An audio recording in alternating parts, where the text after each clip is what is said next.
Yo.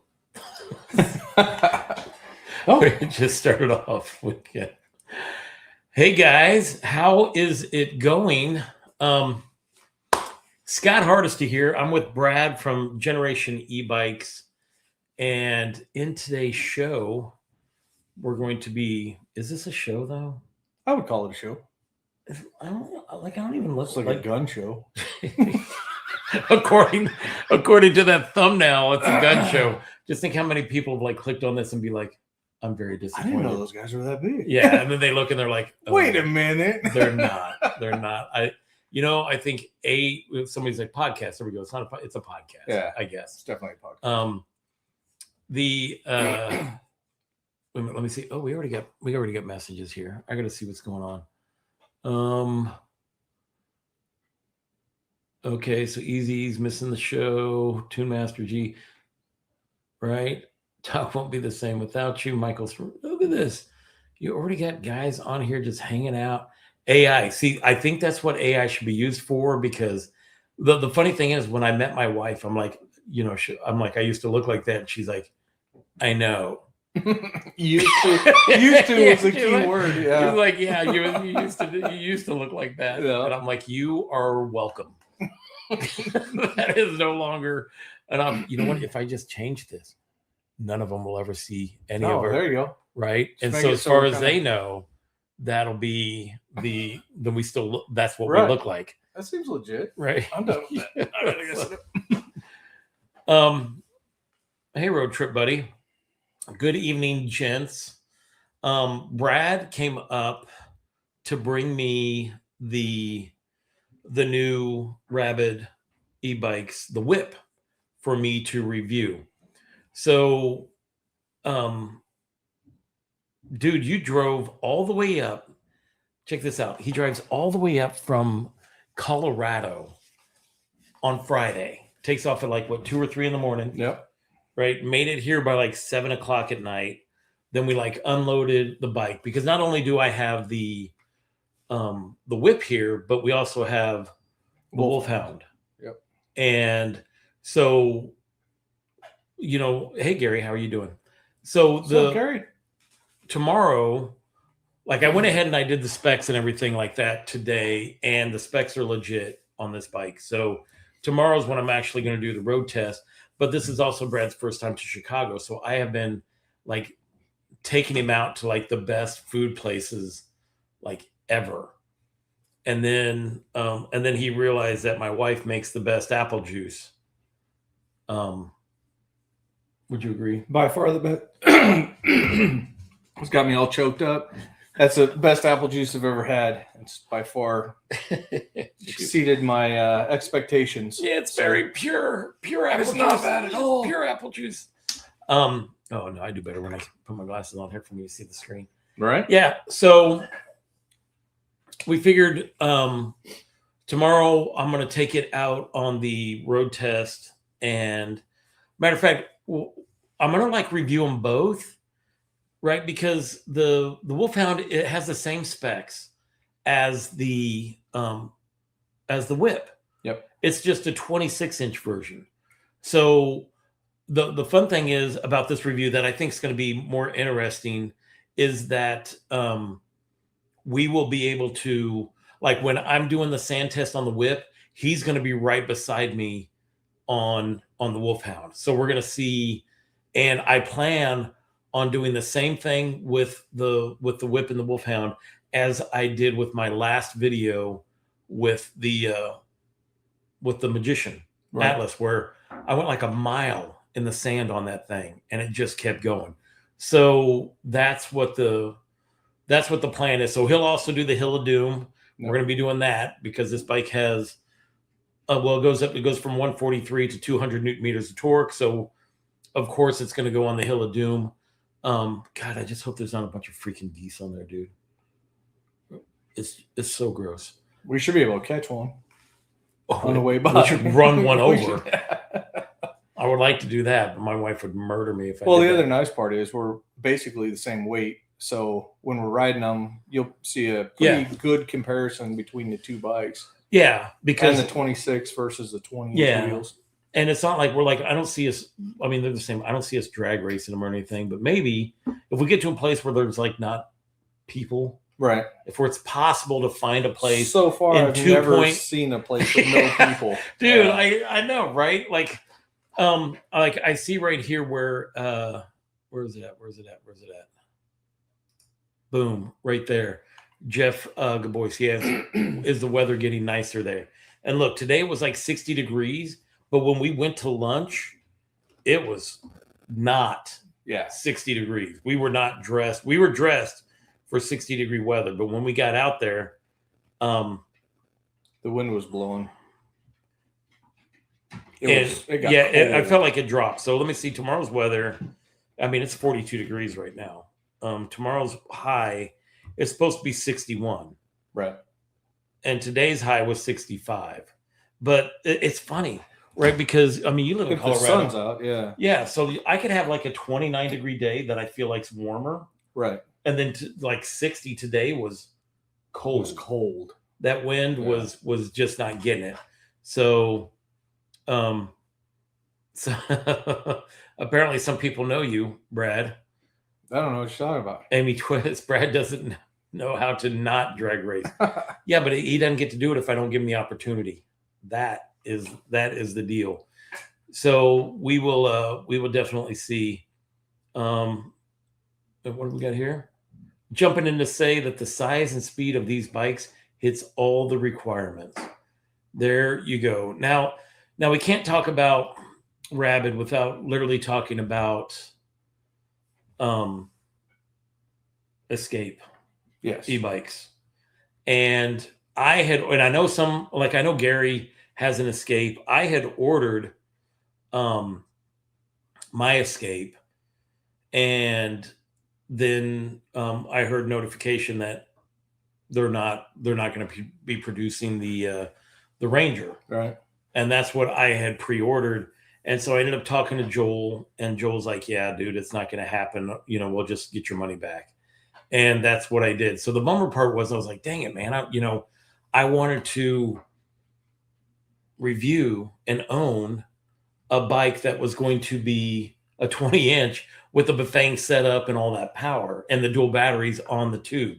Well, I saw the review that Brad did on the Whip, and I'm like, it's the same bike with different components, basically. Yeah.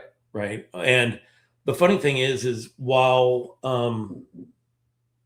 Joel decided not to pursue, I don't know if he's doing any e-bikes at all, to be honest. I don't think so. I think what his plan was to focus on his business that he has locally. Yeah. And I think he does some rentals and stuff like that. And what people don't understand is the amount of work that goes into bringing these bikes over, the stress, you have to put a lot of money up, and you have to wait and hope that these things show up in good shape and everything else. And so it's very, very, very involved. So I understand. Sounds like he's got a lot of stuff going on.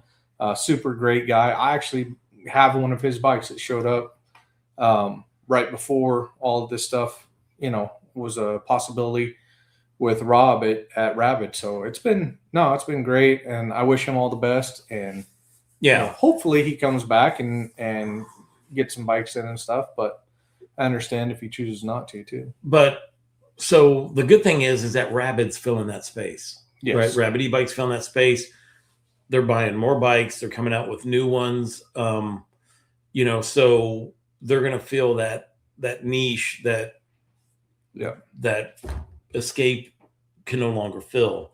And I think we were talking about it. So right now, Brad is not the owner. Brad does not own Rabid e-bikes, right? Just so you guys know, but he is the main vendor for them online. Yeah. Like the only place you can get them right now is on Generation E-Bikes website. Like that's it. So I wanted to make sure that people understood that. Now, you're a huge supporter of the bikes because you really like them. Yes. And, for you two, you were the one who said, I want Scott to review this bike. Yes. I was pretty adamant about making this happen. Right. So you were able to talk the owner into giving me one, and then you volunteered to drive it all the way up from Colorado. Yes. To hang out. Yeah. So tomorrow I feel like I have a couple of responsibilities. Number one, we've been feeding you great today. So we've been showing you Chicago food. Right? Yeah. Started off with my sister's pumpkin bread, which is not a Chicago thing. But last night when you got here, we immediately went down to the Stop Along. Yes. And their burgers are rated number 5 in the city. And so think about that. That's Chicago, baby. And they're rated number 5. So I've taken Mike Rochester, who I see he's on the chat as well. So Mike. And they actually made good apple juices as well. Yeah, some of the best apple juices. Second best apple juices I've had. Were good. They were legit. Yeah. They were legit. So then we ended up putting the bikes together this morning. I ended up doing the specs on it, and really, I mean, I feel like we did more than specs because I was really going over this bike. Yeah. I'm glad that you knew like tons about it. Like right. You were pointing out things that I was like, oh, and then we would like looking over and compare it to like the Magician bike, and I'm some like, of the other bikes. and the wired bike, and I'm like, okay, yeah, I see those kind of things. So when you watch the review on the whip, it's basically, we're going to have both the Wolfhound and the whip in it. So you're gonna end up seeing both. Like I said, if you just hopped on, they're both the same bike, but just one's a 26-inch and the other one is the 20-inch, which is the one I'm going to end up keeping. Brad's going to take back the Wolfhound, which is the 26-inch, because I had to have a white bike. Is your wife? No, Matt.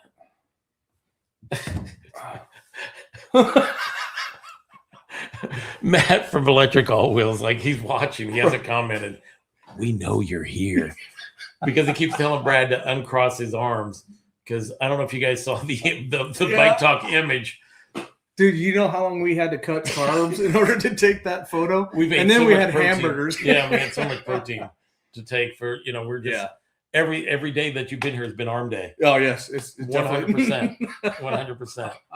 So that's why I haven't filmed the video yet, because all we've been doing is in the gym doing arm day for that thumbnail photo. Yeah, it took us like a long time to get all that done. All right, so Gary puts up here, we've had this up here forever. Gary has them both. So I didn't know he had a whip as well. I think he's talking about, he's got a very similar bike to the Wolfhound. He's got a 26-inch Oh, that's bike. right. He does. Yeah. Yep. That's right. He does have both of the... I'm really curious, though, which one he likes better. The 20-inch or the 26? Yeah. Because shut up, Matt. I'll fool my if I want to. I actually thought I would like the whip better, and I actually liked the Wolfhound just a touch better. The suspension travel is a little longer on it, but size-wise, the whip is, I guess, a lot more approachable, if that makes sense. So I don't know. I'm real curious if Gary likes the Ranger size or if he likes the 26-inch. I think that was called the Titan. I think maybe. I think so. Maybe, I'm not maybe. sure. Gary, I mean, he knows. I can never get him on a live. I can't just ever do it. You need to get in here on a live. I'm like, dude, I will bring you in on a live for sure on any moment. But no, he won't do it. I don't think he likes me, to be honest. I don't think that's. I don't blame him. I mean, no, I get it. No, 100%. Right. I mean, you would think that you see these guys and you think, well, they're paid to be there. Right. Yeah. They do. And we do pay them a little bit. I mean, you get free food and housing and apple juice. All right. So let's answer some questions here. Okay. While we wait on Gary. No pressure, Gary, but we're waiting for answers from you. So from Jeff, if you could give an estimate on how many bikes do you think are coming out this year, and most excited company. Okay, so I probably talked to a couple more companies than you talked to. Yeah. I would say, there's probably going to be about 50 bikes coming out this year. Yeah. Realistically, from different companies. Hey Bike's got new bikes coming out. Velatrek has ones that I gave everybody like a show of what was coming out. So I still have to do the Summit 2 review, and I noticed some people were like, why have you not done the Summit 2 review? I had a bad display on my Summit 2, so I wasn't able to do the review on it. And then the Tempo's coming out, and the Go Mad, and then Aventon's coming out with a bunch of new bikes. Just between those two, and then I know I have a meeting with like Electric next week. So like all these companies are coming out with more bikes, and I just think that the tech keeps getting better. Which ones am I most excited about, though? I mean, oh, now I got my arms crossed. Let me uncross them. I don't want Matt sending me texts. We love you, Matt. Appreciate you, buddy. Most excited bike, dude. Look, Aventon came out with a full suspension bike, and I spent all day riding that thing. Right. And I like to mountain bike, and I've done a lot with my hardtail Ramblers. There is no comparison to this thing, right? So I can only get excited about the bikes that I know that are coming out, and I know the kind of riding that I've done. But for Aventon to come out with that kind of bike that has those kind of features, that is that kind of price, I'm like, oh my gosh. And I think you'll see that in like mid-March. You're going to see like a bunch of videos show up on a specific day. But I don't know. Is there any ones that are coming out that you're excited about? I mean, I feel like Rabid just came out. Like, well, you're the only one who's done a review, right? Right. Yeah. Yeah. Okay. I was, Rob and I were friends beforehand, and I was fortunate enough. He reached out to me and asked me to do a video, and it has been, outstanding. Rob's awesome. When I tell him something that I didn't care about on the bike, he went ahead and made an adjustment, and that's been really awesome. Ghost Cat has that new the Saber S1, and I'm pretty excited about that. I don't know if I'll even get an opportunity, but if I can beg, borrow, or steal one, yeah, I got one coming. You might have to come up. Yeah, I may have to go take that for a spin. Yeah, no, that one I'm pretty, because it's got a 30 amp hour battery in the frame. And full suspension. Is that supposed to be the new battery technology? Some portion of new battery? Oh, technology? no, I don't think so. It's just it's just a bigger. How are they keeping the weight down then? Because that bike's only supposed to weigh like 80 pounds. If it's got a 30 without the battery. Oh, was it? No, I don't know. I'm just making that up. I have no idea. You had me. You said it with confidence. Yeah. So, I remember I told you. Yeah. My wife is like, it's amazing how wrong you are multiple times, but you say it with so much confidence that people believe it. Like, but I got to spend time on his Segway today, guys. Oh, wait a minute. Hang on. Yeah. Oh, what did you answer a question? That one right there. This one? Yeah. He was just talking about the new high quality components like Velotrek Segway and the Adventure has. Segway did just send me the Mayon. Okay. So I got to go. That's what we got to go pick up at. At the bike shop tomorrow. Tomorrow? Or maybe I might have to pick it up when you're gone. Okay. I mean, I have a feeling we're going to be on bikes all day tomorrow. Because here's one of the things I want to do. I want to do a review on these bikes that are going to take all day. So I'm really showing like two different bikes, right? Yeah. Same bike, just two different models. And then he's never been to Chicago, so we're touring Chicago. Right, so we're gonna check out the Bean. Yeah. You're gonna check out, Navy Pier. Yeah, we're doing we're doing some crazy sand tests and stuff. So you're gonna get to see some things that I don't normally show in the review, just because. So if you thought my normal reviews are long, well, we were gonna try and run down that guy that shoulder checked Matt too. So if we can get a hold of that guy, that'll be a good time. Right. Checksologist, yes. Matt from Electric All Wheel succumbs to hypothermia at just 30 degrees, which is an all-time high.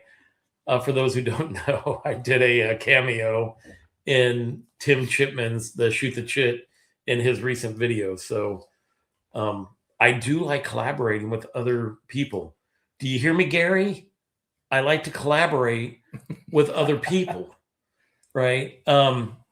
So quit ignoring all of his texts and emails and letters. I'm like, dang, man, the kind of rejection I get from that guy. I'm like, okay. I'm like, he sounds like my first wife at this point. You know what? How many faxes he's actually sent to you, Gary? Come on. Faxes? I've paged you multiple times. 911 even. All right, let's see this one right here. Big Raft TV. Weird question for me. How did you go from being from the Army to doing this full time? Or actually, that's a pretty good question. That's a great question. And he asked as an airman that's about to retire and go to YouTube full time. So this was never, just so you know, this was never the plan. Okay. When I retired from the military, I was a website designer, had a website design company for like 20 years. Ended up buying my first e-bike in like 2021. It was the Abington Adventure. So I'm going to tell you the steps that I did to get to where I am today, because I don't think it matters what your past is. Yeah. I just think if you just do these steps, it'll happen, right? 1, buy an e-bike. 2, just start making videos with it, right? Whether it be, I had things where I would take my, so the first bike I bought was an Abington Adventure. My wife told me, like, why are you buying that thing? You live downtown Chicago. I drove a vintage Land Rover as my daily driver, right? It was like, why are you even getting this bike? And I always hated the traffic in the city.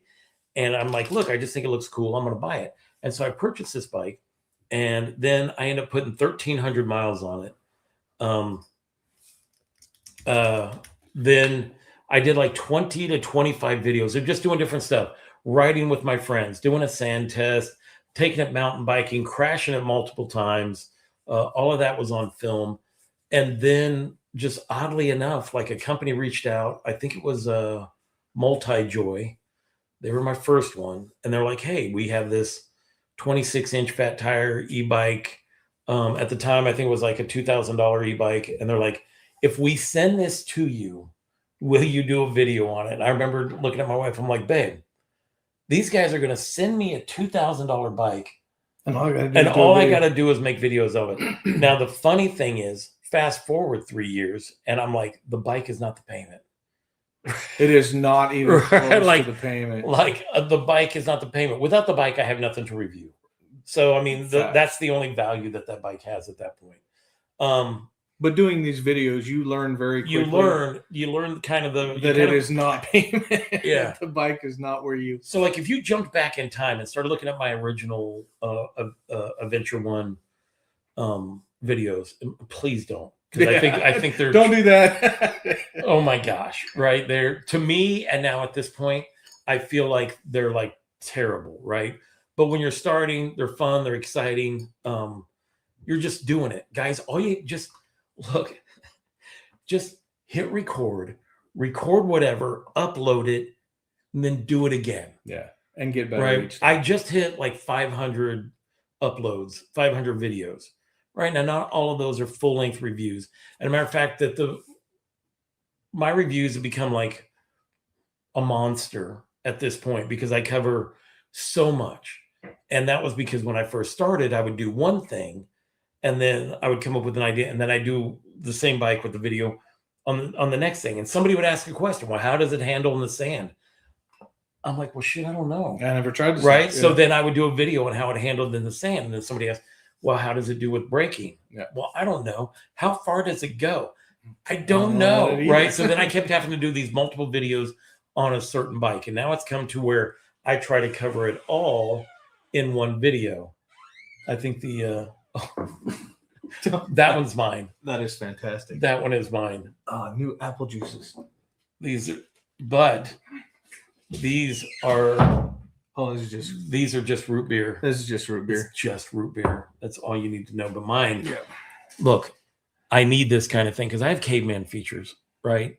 So, this is the kind of thing this is what my wife does for me, right? Matt, this is going to happen to you next time. Yeah. You're getting umbrellas, bro. Yeah. So that's just how it is. So really, dude, just keep making videos. And then companies will reach out to you. And then at some point, I turned this hobby into a business. So it got to the point to where I probably did YouTube as a hobby for like a year. Yeah. And then I ended up climbing Mount Kilimanjaro. And I think I did that in 2022, maybe, or 2021. And I made a video on that experience. And I'm like, you know what? I would rather do this full time than to build websites for people. I'd rather just be a YouTuber and do it. And the plan was never to be an e-bike review channel, but yet here we are. that's what I do. So I kept it my name, Scott Hardesty, the channel my name, which allows me to do anything I want, right? So I mean, whenever I travel to e-bikes, whenever I travel, I post travel videos. Every year I do a backpacking trip with my ranger buddies, right? So I post that, which I haven't done the last years. Man, we got our asses handed to us. I heard it thundered on us. We had flash flooding. We were drenched for 2 days. It was terrible. Like that's got to be a good video, but I just haven't put it together yet. So realistically, just film it, post it, do it again. And that's for anybody who's out there wanting to do any kind of YouTube channel. Like, what is it? Think Media says, just hit record. Yeah. And then don't go back and watch your old stuff because it will make you want to cry. Don't do it. It's brutal. Don't do it. Just because you're just going to get better in time. Yes. And that's with anything. Like nobody started off their job or whatever being a pro at it. Yeah. So, and if you can surround yourself with great people, I mean, with the exception, I mean, he's got to deal with me, but we've had, if you reach out to a few people, guys will try and help you out if they can. And that's huge to there are people in this space, in the e-bike review space, that they think this is a competition, and they're like, I'm better than you, or I'm not going to help somebody. I'm not going to help somebody. But the group of friends that I have were like very supportive, right? Shoot the Chit, maximum charge. Maximum charge. I'm buddies with now I can't think of people. Mike Hyde from Electric Revolution, Mike Feedy, Matt at Electric All Wheel. The only Matt on YouTube. Right, apparently, and I go back and forth with Matt from Tell Happy. And Tell Happy, and then even Andrew from Freshly Charged. Like that guy just calls me up randomly. Hey man, what are you doing? He's got like 600 million subscribers or something. Something crazy, right? And then this is the group of people that you surround yourself. We're all supportive. We all help each other. I know e-biker Ronnie at 60. I really can't remember what his e-bike name is, but I try to help him out. I'm like, hey, do this, do that. And now he's starting to get people sending him like racks and stuff like that. So it's, well, I haven't seen that yet. Let me see. Go back up. Alex at Maximum Charge helped me out immensely when I started, because it gets, when you don't have anybody to talk to really, to kind of give you some advice and stuff, it's really hard to get started. And Alex helped me out when I couldn't get a hold of anybody else. And he was awesome for me. So publicly, thank you again, Alex. You're awesome. Not that I have a huge channel, but I'm trying, and you do get better just doing it. So just start. That's the whole thing. I mean, who cares, right? Yep. Look,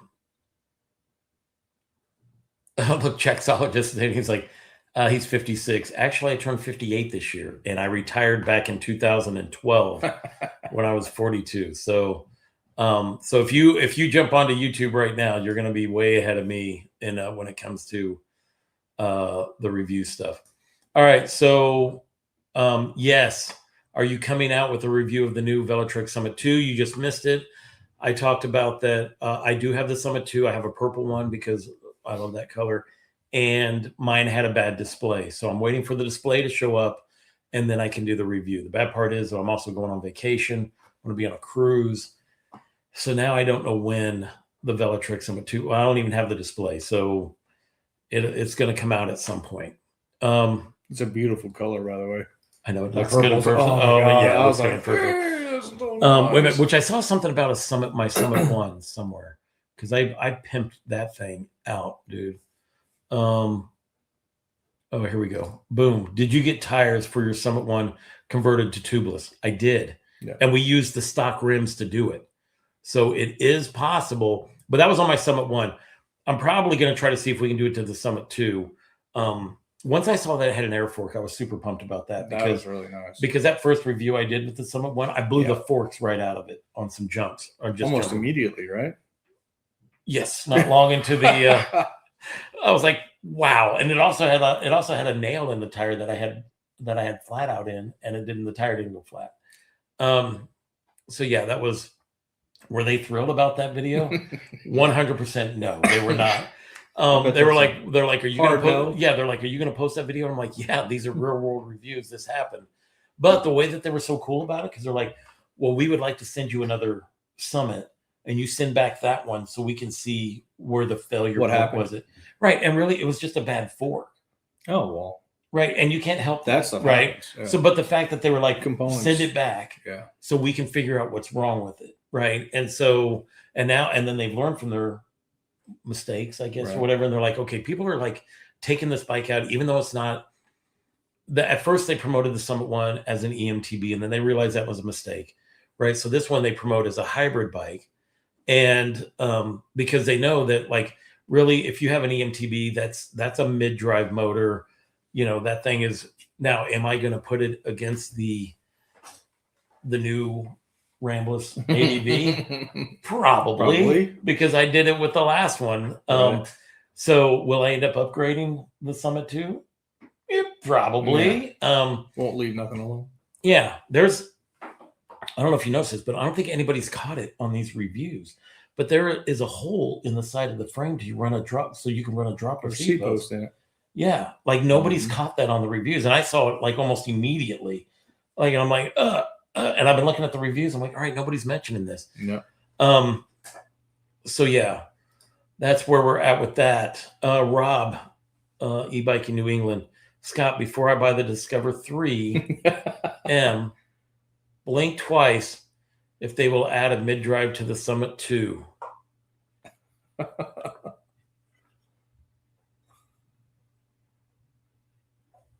Okay. All right. Took care of that situation. All right.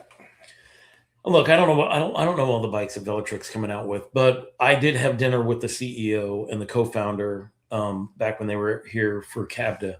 And I'm like, guys, you need to put a mid-drive on the Summit 2. And they didn't say yes or no, but he smiled, and I'm like, and that's what I'm talking about. Yes. Like, bring that thing to us. So there's no real confirmation on it, but I think they know what needs to be done. How about that? I really think that they're putting the mid-drive motor on the Discover 3 because it's just a great commuter bike, right?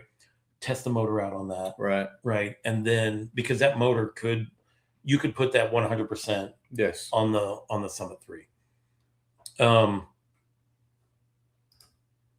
do we have here? Convert mountain. Is it easier to convert mountain bike tires to tubeless as opposed to more street tires like the Discover 2s? Okay, so there's two things that you need to have to convert.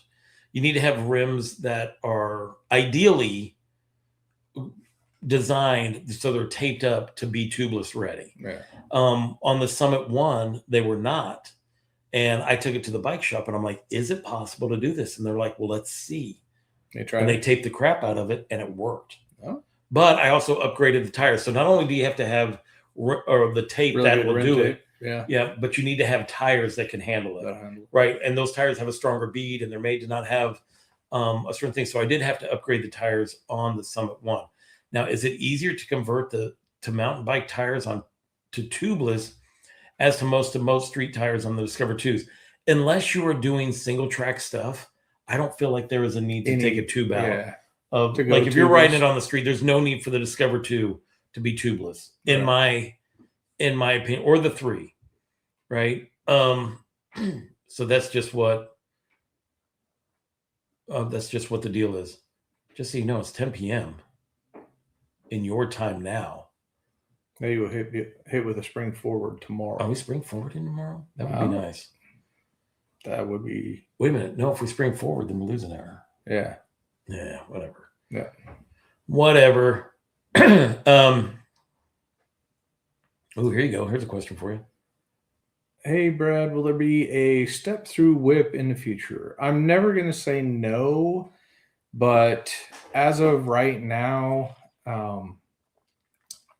I know Rob is focused on some options with the whip as it sits, and then also with the Wolfhound. I don't know. The biggest concern with going to a step through model is, shake. So, when you put the battery on the rear rack, it can induce wobble. Even though Rob went with the sealed headset bearings, that definitely helps in that. Do you think about putting the Hellbender ones on there? No, he just went to the sealed bearings, and that made a significant difference over the standard. So does the Wolfhound, does it have that? Mm-hmm. So the Wolfhound and the Whip both have sealed bearings. No. I'm talking about, will it have the... So the Whip does not. The Wolfhound above 30, if you're pedaling with no hands on the bars, it will start to wobble. That's okay, because I know that. But the thing I said is, I don't know who in their right mind rides without their hands at 30 miles an hour. I mean, I did, but so I can show you. Remember, we saw that idiot dude with the backpack. He's like, I'm like, what are you doing? That guy was. That was today. He was hauling butt too. Yeah, he was on an analog bike, screaming. And he just had his hands on his backpack, and the dude was just pedaling, just flying down the 606. And there's people everywhere on that trail. It's not like my trail where I might see some lady towing her kid with a tow rope. Yeah. But the weekends, dude, especially because it was like 60 degrees at first, like I cannot do anything on the 606 besides just use it to get through to where I need to go. Right. At a slow speed. Right. Because today for the ride, though, because I didn't want to put any miles on the Whip yet, and so I put you on my Segway Cyber. Yep. I hopped on the Inoki A8 Pro Max. That thing's a piece of shit, dude. Best thing ever. No, my God. I was, here's the thing. It took 2 months to get the thing running. And they're like, it's running now. It's working great. And I said, Brad, I'm going to put some miles on this bike before I even review it to see if it's any good. It is not good. It is not ready. You almost ran over the entire family. There's something wrong with this freaking bike again. It's like, yeah. So it's like, I did not like today's ride. You did, though, on the Cyber. Yeah, that bike is incredible. It rides and it pedals nice for even having short cranks because your pedals sit out in front of you just a little bit, and it makes all the difference in the world on that bike. That bike it's so comfortable. Well, you didn't actually pedal it, right? You fake pedaled it, right? Well, no, I actually pedaled it. I actually put it in pedal assist, and I actually was riding it like that. So no throttle, and you were just riding it? Yeah. Oh, it wasn't until like when your throttle would start to work and you take off, I just did the throttle. But what is up with that thing, dude? I'm so tired of messing with that bike. I really just want to just tell him to just take it back. I do not want to. I thought you were going to have an aneurysm just trying to get up onto the trail that time. Why is the bike stalling? It's got 2 motors. Why is it stalling out on me on a 10% grade? And it was the best thing ever because he'd give it gas and it's like, I got no throttle. There's no throttle. It would do a front wheel burnout. Just I'm like, no throttle. And he'd back off and then nothing. And I'm like, what is up? It was terrible. Awesome. It was terrible. I took you to the best taco place around, and then just the whole ride from there was just a nightmare for me because that bike is just acting all kinds of stupid. All right, let's take a look at ad here. Skate bike, these skate bikes, Rangers 26 placement makes it have better handling. Differences: skate bikes do not have air adjustable forks. So that's not the only difference. It has a standard headset bearings. It runs a different handlebar. Because you have them both. Yes, I have them both. And I rode them both back to back. Now, I did notice, and I checked the tires to make sure it wasn't a wobble, but I did notice a little, very little, but it wasn't, what's the best way to say it? It wasn't as confidence inspiring. Like you can take the handlebars off the whip and not even think twice about it. You take the handlebars off of it? Hands off the handlebars. Okay. I've had too many apple juices. We have been hitting those pretty hard. Take your hands off the handlebars on the whip and pedal. And that bike, because of the battery placement, yes, but the sealed headset bearings make a huge difference in that bike. I don't know. It just feels, it feels like a tighter bike. It doesn't have any kind of wobbles at all. So, well, so on the Summit 2, it looks like Telhappy already did the sand test on the Velotric Summit 2. So look, I like Matt. I like his reviews, but let's see what it looks like from a third person, right? You're just seeing everything at POV. So that's why I use a drone when it comes to the sand test, because if you notice on my recent review of the sand test that I did on the Magician Alpha, you can see how the suspension worked as I was going across the sand. You can see everything, right? I'll end up doing more than one video on the Summit 2, because I'm going to do the commuter review. I'm going to do the off-road review. I'm going to do the head-to-head with the so we'll be doing jumps and stuff with the Summit, right? So we're going to just treat it just like any other thing, just like I did with the Summit 1. With everything that now I can ride the Summit 1, or no, I'm sorry, I can ride the Summit 2, but it's just not ready. I cannot connect it to the phone app. It shows on my screen that I need to do a firmware update, right? And I can't do it because my QR code is just a white square. I'm like, how am I supposed to connect to the phone? And, I got to hold them, and they're like, yeah, that's not right. That's not right. So just expect to see me really testing the Summit 2 out. Did you see Mike's comment? Yeah, that he's just such a gentle creature that this is what when Matt and Mike were up here, Matt from Electric Caldwell got checked in the shoulder by this dude that was running by, and the dude got him like right in like a nerve, and it just like kind of jacked him up, and that guy was gone. And by the time we figured out what Matt was talking about, that guy was gone. And Mike Rochester would have probably wrote a very nasty email. Very strongly worded email, which was probably not strongly worded. He don't want to hurt anybody's feelings. That guy he's so gentle and nice. Just a kind. Yeah, man. he is. Me, not so much. Yeah, right. Yeah. I would have been. I'm like, my patience were gone long before I got to that guy. Yeah, that would have been great if that would have happened to me. Okay, so let's see what Chexologist says here. I'm probably way behind on the comments, but tricycles and Jeeps on a third country. I would make a video of a e-bike overtaking tricycles and Jeeps on a third world country. I would watch that. Yeah, I would 100% watch that. Okay, now we're getting answers from Gary finally. Gary said he's multitasking. Dropped off, so he didn't hear you, begging for his approval. Oh, is that what he said? Yeah, is that what he said? Okay, mostly. Sorry, multitasking. Is his favorite. Hello, Scott. Yeah. I'm not really comfortable with live. I'll come out and see you someday, and we'll do it together. Yeah, Gary. I hope you like freaking apple juice, baby. That'll loosen you up a little bit, champ. You'll be just fine. I'll be like, Gary, sit down and put your shirt back on. That's what I want that to be like. All right, so, wait a minute. You're not the only one I have turned on, down, around. He didn't finish. Around. Oh no, he did. You're not the only one I've turned down. That's fantastic. I like the fact that showed up on the other text. The next one. All right. Yeah. That's awesome. Where are the muscles that I saw earlier? No, they're still on that image. Yeah, they're still there. They're still there. Go back and look at that picture. On that image. They're right there. That's goals. Oh, look who that is. Oh, really, bro? Oh, really? He's gonna throw shade like that. Salt right in my. What do you mean? Right in the wound. Oh no, that's not who I thought it was.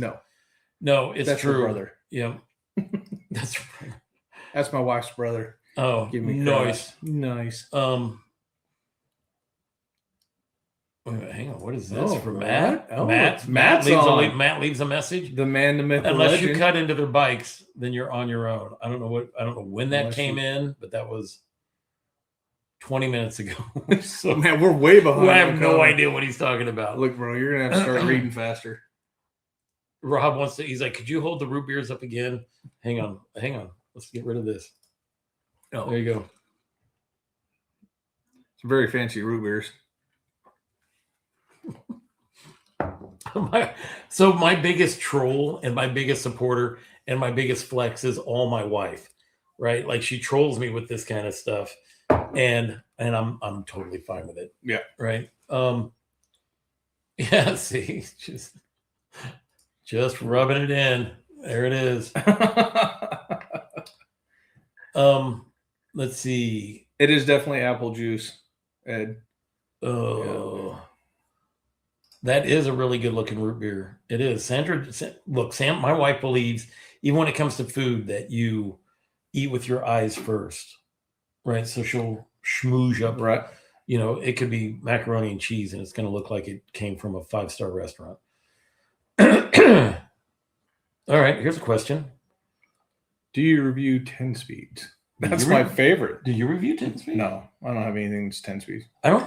Are there any e-bikes out there? 10 speeds? I'm pretty sure I've hit 50 miles an hour on an actual 10 speed, but it didn't have an electric motor on it. I was going downhill. Yeah, you were going. And I was pedaling my.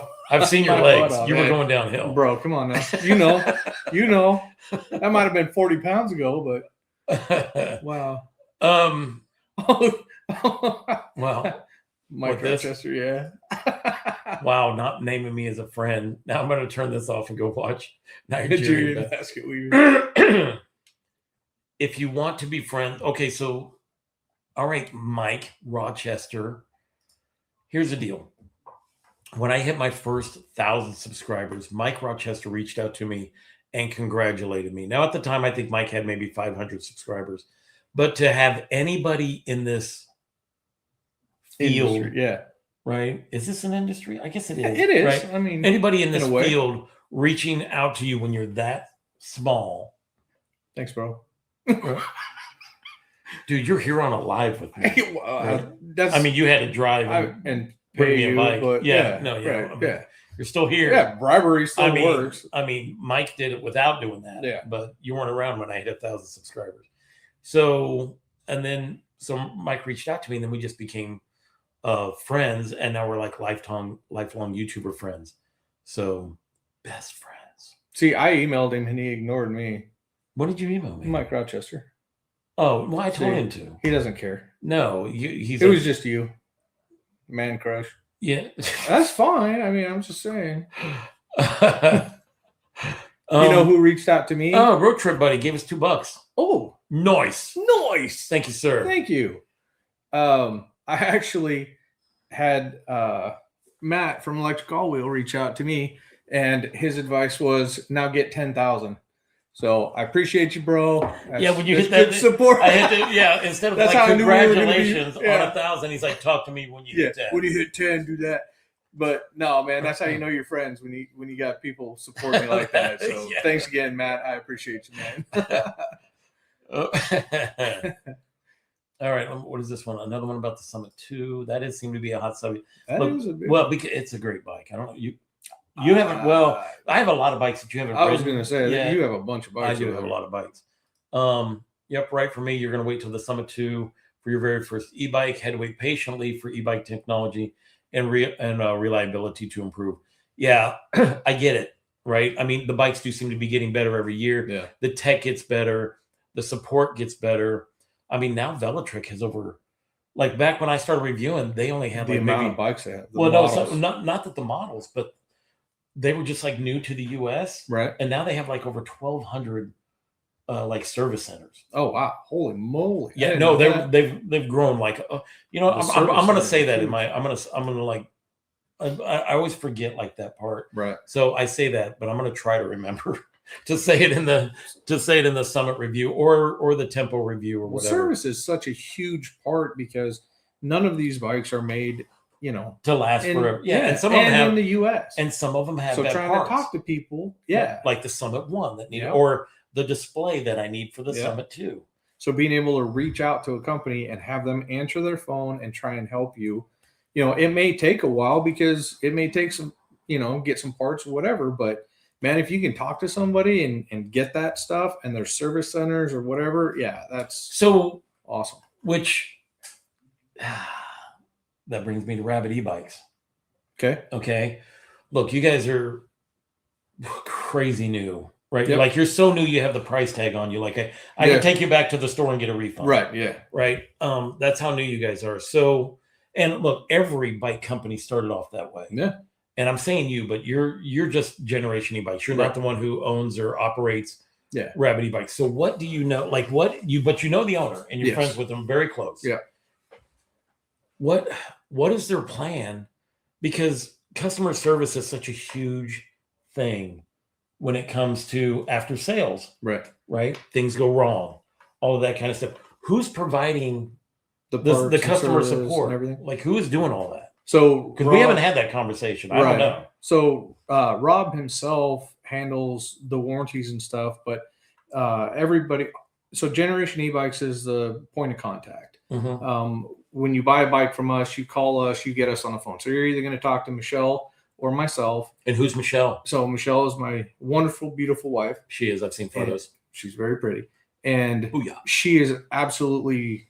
You outkicked your coverage. Yeah. She's definitely out of my league. But she is absolutely fantastic on the phone, answers calls. We were getting calls at 3 o'clock in the morning, people just seeing if we were a real company. Yeah, and we would answer the phone, and they're like, "Well, I didn't know you'd answer." I'm like, "Well, you called," and actually, Michelle answered. She's like, "Because the number goes to her work cell." Okay, and so she answered. She's like, "Hello," and they're like, I didn't know you guys had answered the phone." And she's like, "Well, yeah. Well, I just want to make sure you're a real company." I get it. Yeah, and it makes sense. Yeah, but that's what we're dealing with. So when somebody needs something and they call in, we get them taken care of. One of the best things about Rob is he is an actual true enthusiast. He tortures these bikes. He rides them, 50, 60 miles at a time. And, just to see, if it's going to break or whatever. And I mean, in the brutal kind of conditions too. He's not, on the paved trail. He's on single track stuff that's beating the crap. I think you have a pretty good off-road. I do. I think you have a pretty good this is your off-road. And I'm like, dude, I gotta go to Michigan. I gotta go to my cabin to do a good off-road stuff. Yeah. And it's just kind of in your backyard. So this kind of follows along to what we were talking about. Escape Bikes said they aren't importing bikes because of poor communication. This is a good question. Right. With Chinese manufacturers. What is your position? Well, what is Rob's position with the manufacturer that's putting the bikes together? Well, he talks to them almost nightly. So the biggest thing is I say we, but Rob is not taking any pre-orders. We're not doing deposits. He is already in process of getting another container because we're selling through bikes like crazy. And it's fantastic because the laughter and the pure joy you heard from me on that first initial ride video. You giggled about as much as I do. And it's because, man, when you're on a bike that's that much fun, and I haven't been on I have a mini goat, so that thing's fast, right? Yeah. And it's quick, but you don't pedal that bike. And I love mini goat. I love, those guys, but holy moly, this bike is a different animal. It's got pedals and it runs, So I rode it around in the studio, the whip, and I'm like, oh, this thing, I tested the throttle out, right? Because you can't really go fast in the shop. No, you eat it bad. But you can ride the bike. It's big enough to ride a bike. We did loop laps. And I was able to go really slow with the throttle, and I'm like, oh, this thing will do slow with the throttle too. And then I pedaled it. I'm like, oh, I can do slow with that. And you're like, dude, you're in eco. And then you put it in boost. Yeah. And then you creeped along. Yeah. In boost mode. And I'm like, you're okay. As soon as I did that, he's like, dude, you're going to die. I'm like, you're going to slam into the doors of the, and you were just moving it along in boost. I'm like, okay, tomorrow's ride's going to be fun. I'm looking forward to it. Yeah. Let's see. Okay, so this question, the Summit 2 looks like it overpowers the Discover 3 for such a similar style bike. And actually, they're two totally different style bikes, where you have a commuter bike, which I would never take off. I would never put that on a single track. And then you have the Summit 2 that I would put on like a green or a blue single track. Well, okay, no, I've put it on a black before. Right. And the Summit one, it didn't do well. It was not happy. Right. While the event and Rambless was like, bro, is that all you got? Right. I'm like, well, there's like, dude, this is an Indiana 9 black. day difference. Yeah. Like, I'm not sweating. And the Summit, Right. and the Summit one was like, please, sir, take me back to the call. So it kept overheating and stuff like that. So I would never do that with the Discover 2. The Discover 2 is such a cruiser, or the Discover 3 is such a cruiser that is such a pleasure to just ride throughout the city. The Summit 2, if it's like the Summit 1, it's just going to be a ripper. Like, that's the one that you want when you're just flying around. Right. I had so much fun on the Summit 1. I mean, I kept that bike for a long time. I put like $1,600 in mods on the Summit. When you see, the mods that I throw on these bikes, the forks and stuff you put on stuff. He's like, he grabbed one of my Rambles. Says he's like, oh the forks. And I'm like, that is an $800 fork. So yes, it should work really well. All right. We already did that one. Yep, we did. Let me go over down here. Oh, that didn't switch. All right. Well, he asked that question to me too. Okay. Here's an interesting question from Jeff.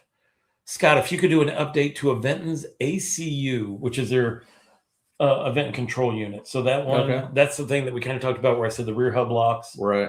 Right. We were talking about, I was like, well, I can lock the rear hub. I can geofence it. I can track it 100% through. And it doesn't matter if I have a Android or Apple. It's because it's not using the Find My Hub stuff. It's G4 tracking through it. So do you have to pay for that? Not the first year, no. The second year, they're only charging $20.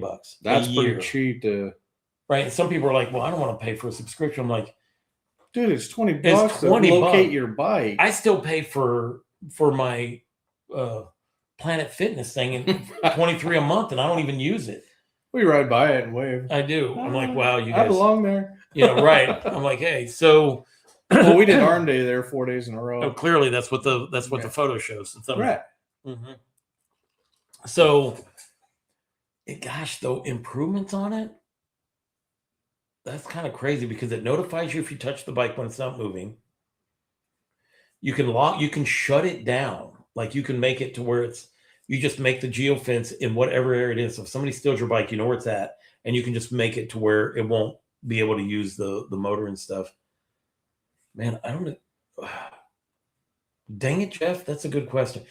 Okay, so Jeff always pops around and he asks me these freaking questions that I can't answer, but they always seem to be better. He's got me thinking. So that's bro. I don't have an answer for you at the moment on that one.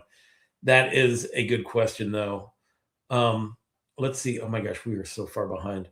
We're looking at guys.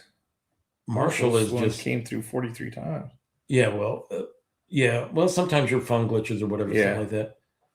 All right, here's a good question, Scott. Do you own any electric bikes, or are they all strictly e-bikes?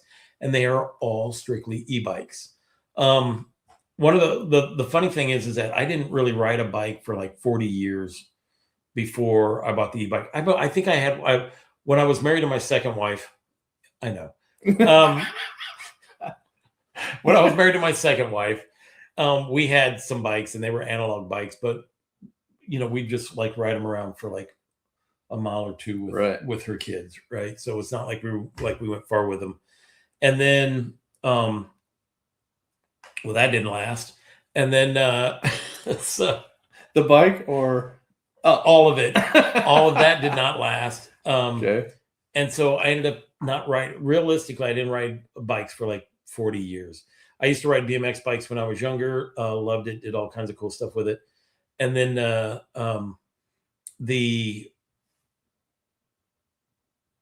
through the military, I'm 80% disabled. So my being an Army Ranger, you get kind of beat up. So my lower back is trash. My left knee is not good. And if it really wasn't for e-bikes, I wouldn't be out riding So I have gotten to the point, just even riding these have like helped my body. Mm-hmm. Right. So there was a point where I went to Sedona to go mountain biking, and they're like, they don't allow e-bikes on the trails. I'm like, fine, I'll just take a normal one. And I was out for 5 hours on an analog e-bike, and I had a blast. Right. Now, by the end of that ride. Yeah. How are you feeling then? No, my back was torched. My knee was killing me. Yeah. right? But I got it done, Right. right? So it's mostly for health reasons that all I have are e-bikes, and not, yeah, and not. Is the one behind you an e-bike? It is the one behind. That's a $6,000 mountain bike that I first bought when I wanted to start learning how to mountain bike. That is a Giant Trance XE+3. It's a gorgeous bike. It is very, very good looking bike. Yeah, even in bright light. I mean, I have the lighting hitting it right now for effects. I do have a Trek road bike hanging above my.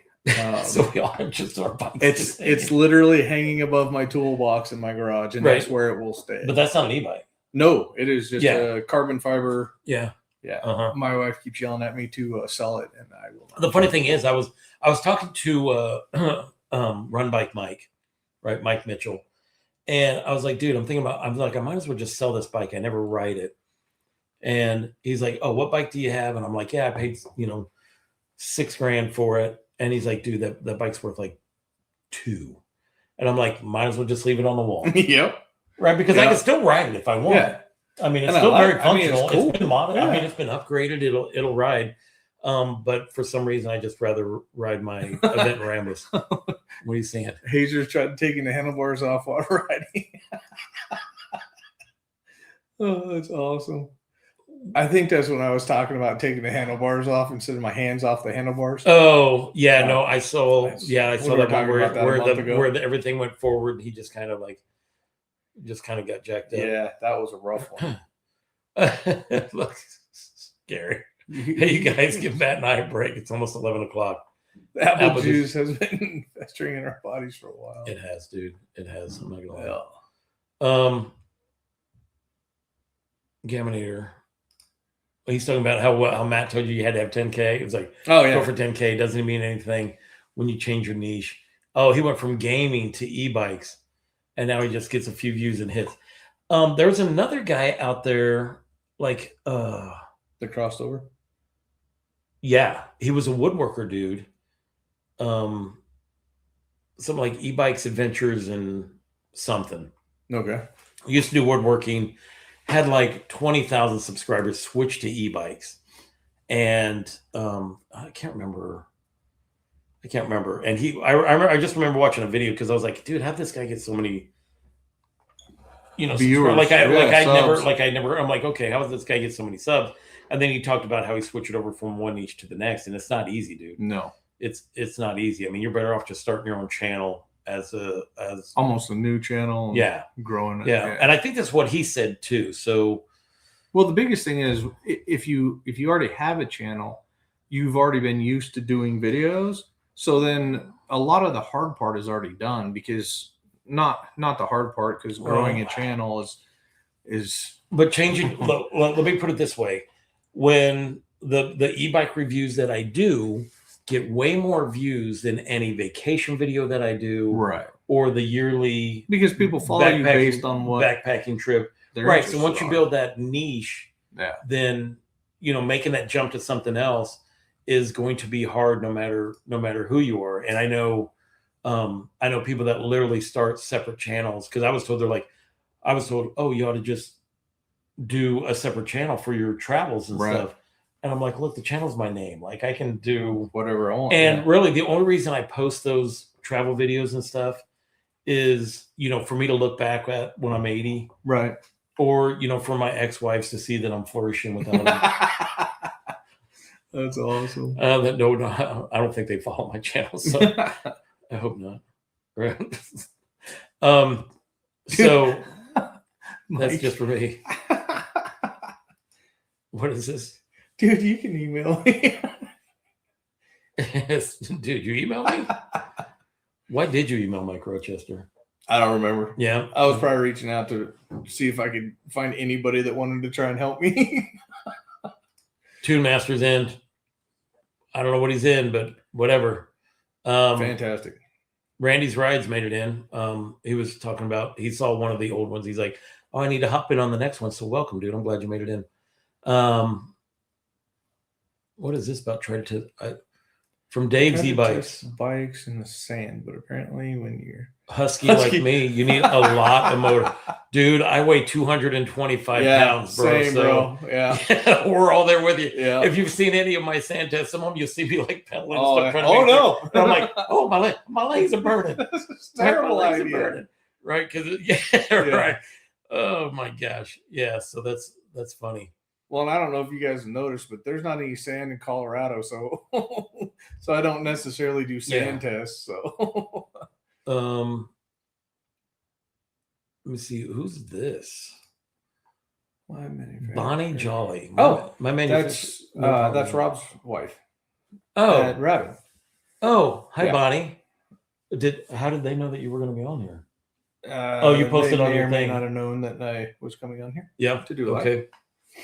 So hopefully your bike does well. If not, I will be showing where it does not. Yes. Do well. He will be very honest.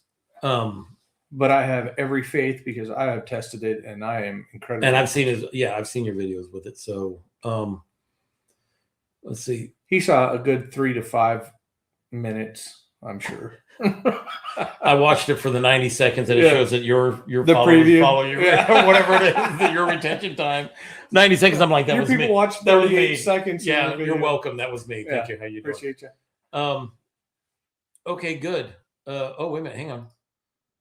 So no communication problems at all. They're in contact. The biggest issue is tariffs being on and off, right? Which is not great, but right now they're off, right? Or they're lower. The problem is when you put an order in, it doesn't go off when you order it. It goes off when it ships. So even though they said they were illegal, then he had another workaround. So it'll be interesting when they So where it doesn't come from China, it comes from like India or something like that. I mean, no, that's what they've been doing. Yeah. Okay, here we go. What about the new laws that are placed by Congress on e-bikes? You know what? It varies per state. I don't know what it's like in Colorado. Are you guys having any issues with that? So they're kind of doing the same thing. Michelle and I have been doing a lot of meetings there's some groups in Colorado that kind of help set standards and rules and stuff like that. And we're very, very involved with those meetings. Good. Because if you don't, these people do not understand. Their first thing when we got in this meeting was, well, you just shouldn't have throttles. And I go, okay, so you're going to tell every person that's 60 to 80 who's had a knee replacement that they can't ride bikes anymore because they can't take off from a stop. Yeah, I use a throttle to take. I don't want to take off with my left knee. And I, as soon as I said that, then they're like, oh yeah, I didn't think about that. I was like, so what they're thinking of the 14-year-old kids. That's exactly right. Yeah. It's all about the e-motos and the young kids doing stupid stuff. So yeah, good. Here in Chicago, I was kind of concerned, and I took a look at their website, and I saw that because crazy stuff's happening, and this is a sanctuary city, so I never know what the government's going to do here. And so they were like, I was like, yay. I looked at that and they're like, hey, these are what's going to be the new rules. Yeah. We're going to have separate ones for like unicycles and PEVs. Right. We're going to have different ones for scooters. We're going to have different ones for e-bikes and then e-motos. Right. And I'm like, thank you. Yeah. Like you got something right besides the food in this city and the bike structure. Yeah. And they were like, look, we understand that people use it said on the website something to the effect like, we understand that people use these to get around for commuter stuff. A lot of money is being put into the bike infrastructure. Yep. They're not here to lock everything down, right? It's more of when you get to the suburbs, right, and then you have like the kids doing wheelies through red lights and traffic and stuff like that. That's when it gets ugly. Where is this comment? How do I get rid of this comment? Where's it at? I gotta find it. What are you going on? Right there. Right there we go. All right. Offer. Ooh, Gary. He was going to offer to Joel to fund for him for a container, but he just didn't think his heart was into it and actually contact the company, and he was going to buy him a container himself. but really thought, hang on, I got to line it up with the other one. After all of the collaboration that he had with Joel, it was stabbing him in the back. So, I mean, look, Gary, you're just a good dude. Yeah. Right? You're just a good guy. Brad is not. So. No. Or was it Rob? Yeah. Rob is not. We're going to blame Rob. Rob and his wife, Bonnie. They're just. No, I'm kidding. One of my comments on my deal was, you guys stole their design and stuff. And I was like, do you guys know what China does? Yeah. Like, they all have the same frame. And I don't know if people are aware of E-cells and Wired. I don't know if you guys have ever heard of them. They had the same frame. Now, they will argue to the death that it wasn't, but it was the same frame. They had different components on it. And I know because I had an E-cells Monstar. And they, you know, it was a huge back and forth. The best part was, you know, Rob, if he ran out of bikes, was going to call, you know, Escape and tell Joel, hey, man, you know, this guy's looking for a bike. We don't have any. So he was going to, yeah. That's just another showing of like, hey, we can, there's enough for everyone. Enough for everybody to go around. Yeah. See, and people want bikes. So it's a matter of getting them to them. But the sheer cost of bringing in a container of bikes is substantial. And that's what people don't understand, you know, having, it's not just bringing the bikes in and all the components and all the parts and pieces. It's the freight, it's the, you know, tariffs, it's the, you know, everything. It's a lot. Okay. So look, Rob, you've sent this question like 50 times and he's already answered it, right? What is their position with the manufacturer? They have a very good position with the manufacturer. The communication is great. Even Bonnie, who is also actually it's Rob on there under Bonnie's. Oh, okay. So either way, yeah, communication is great. They're good. Yeah, they're good. Once again, time will tell. Yeah. Right on how long they're gonna last, but every new e-bike company starts someplace. Yep. So Chexologist, he's talking about e-bikes, right? Are a great equalizer for those physically challenged, and the healthy ones who don't want to become too skinny or emaciated. I mean, you can look at me and notice you'd be like, wow, neither one of us are emaciated. Yeah, I can guarantee you that. Yeah. So, but no, it does help. Yeah. You know, and when you take those people that have like certain issues, right, like a knee issue or whatever, or a hip issue.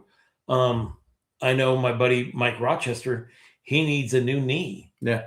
Right. But he's still, if these weren't e-bikes, he wouldn't be out riding. Right. He wouldn't be reviewing bikes. Right. Right. I just told his personal information. Right. That was a HIPAA violation. Probably. Did he start a GoFundMe?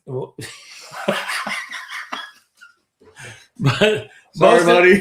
Most of the people that I know that are riding e-bikes aren't people that are lazy, because when you have an e-bike, you ride farther, you go farther. Yeah.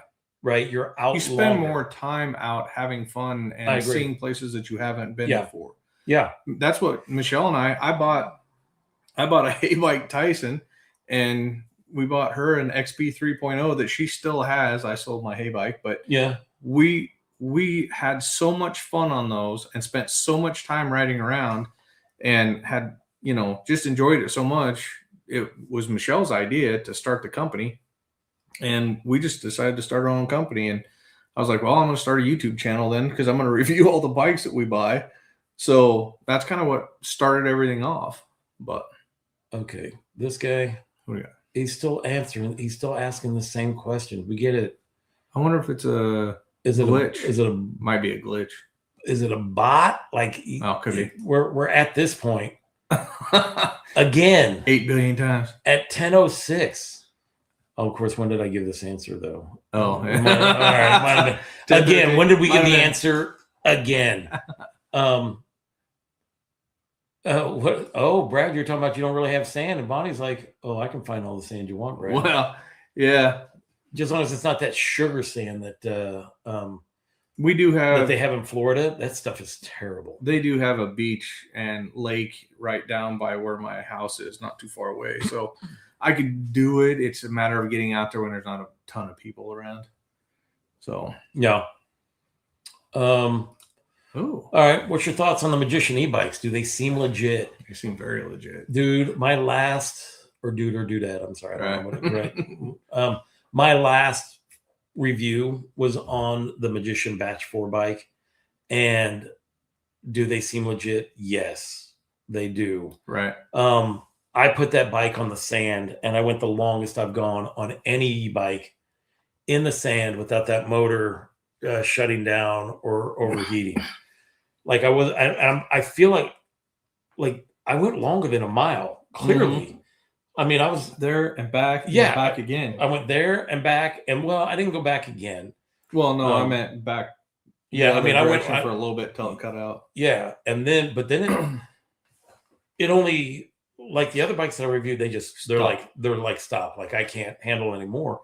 And that one was just like, slow your roll. Yeah, we're still gonna get there. Yeah, we're just gonna get there a little slower. It pulls power out instead of turning off. Yeah, and that's what. Yeah. So that's the magic of these new motors. Yeah, and the fact, if you watch that video, you'll see that there were a lot of things from batch 2 that I made that I pointed out that needed to be fixed. Like, these are issues, straight up issues, and they fixed them. They did everything that I said was an issue in the 4th batch, and all of those things were fixed. So when you have a company that listens to the people that write them, or even the reviewers, right, that do it, and they're like, bet. Like, well, we hear you, and we will work on it and do it, and then they go and fix it. That right there is impressive. So do they seem legit? I absolutely feel like they are. Yeah.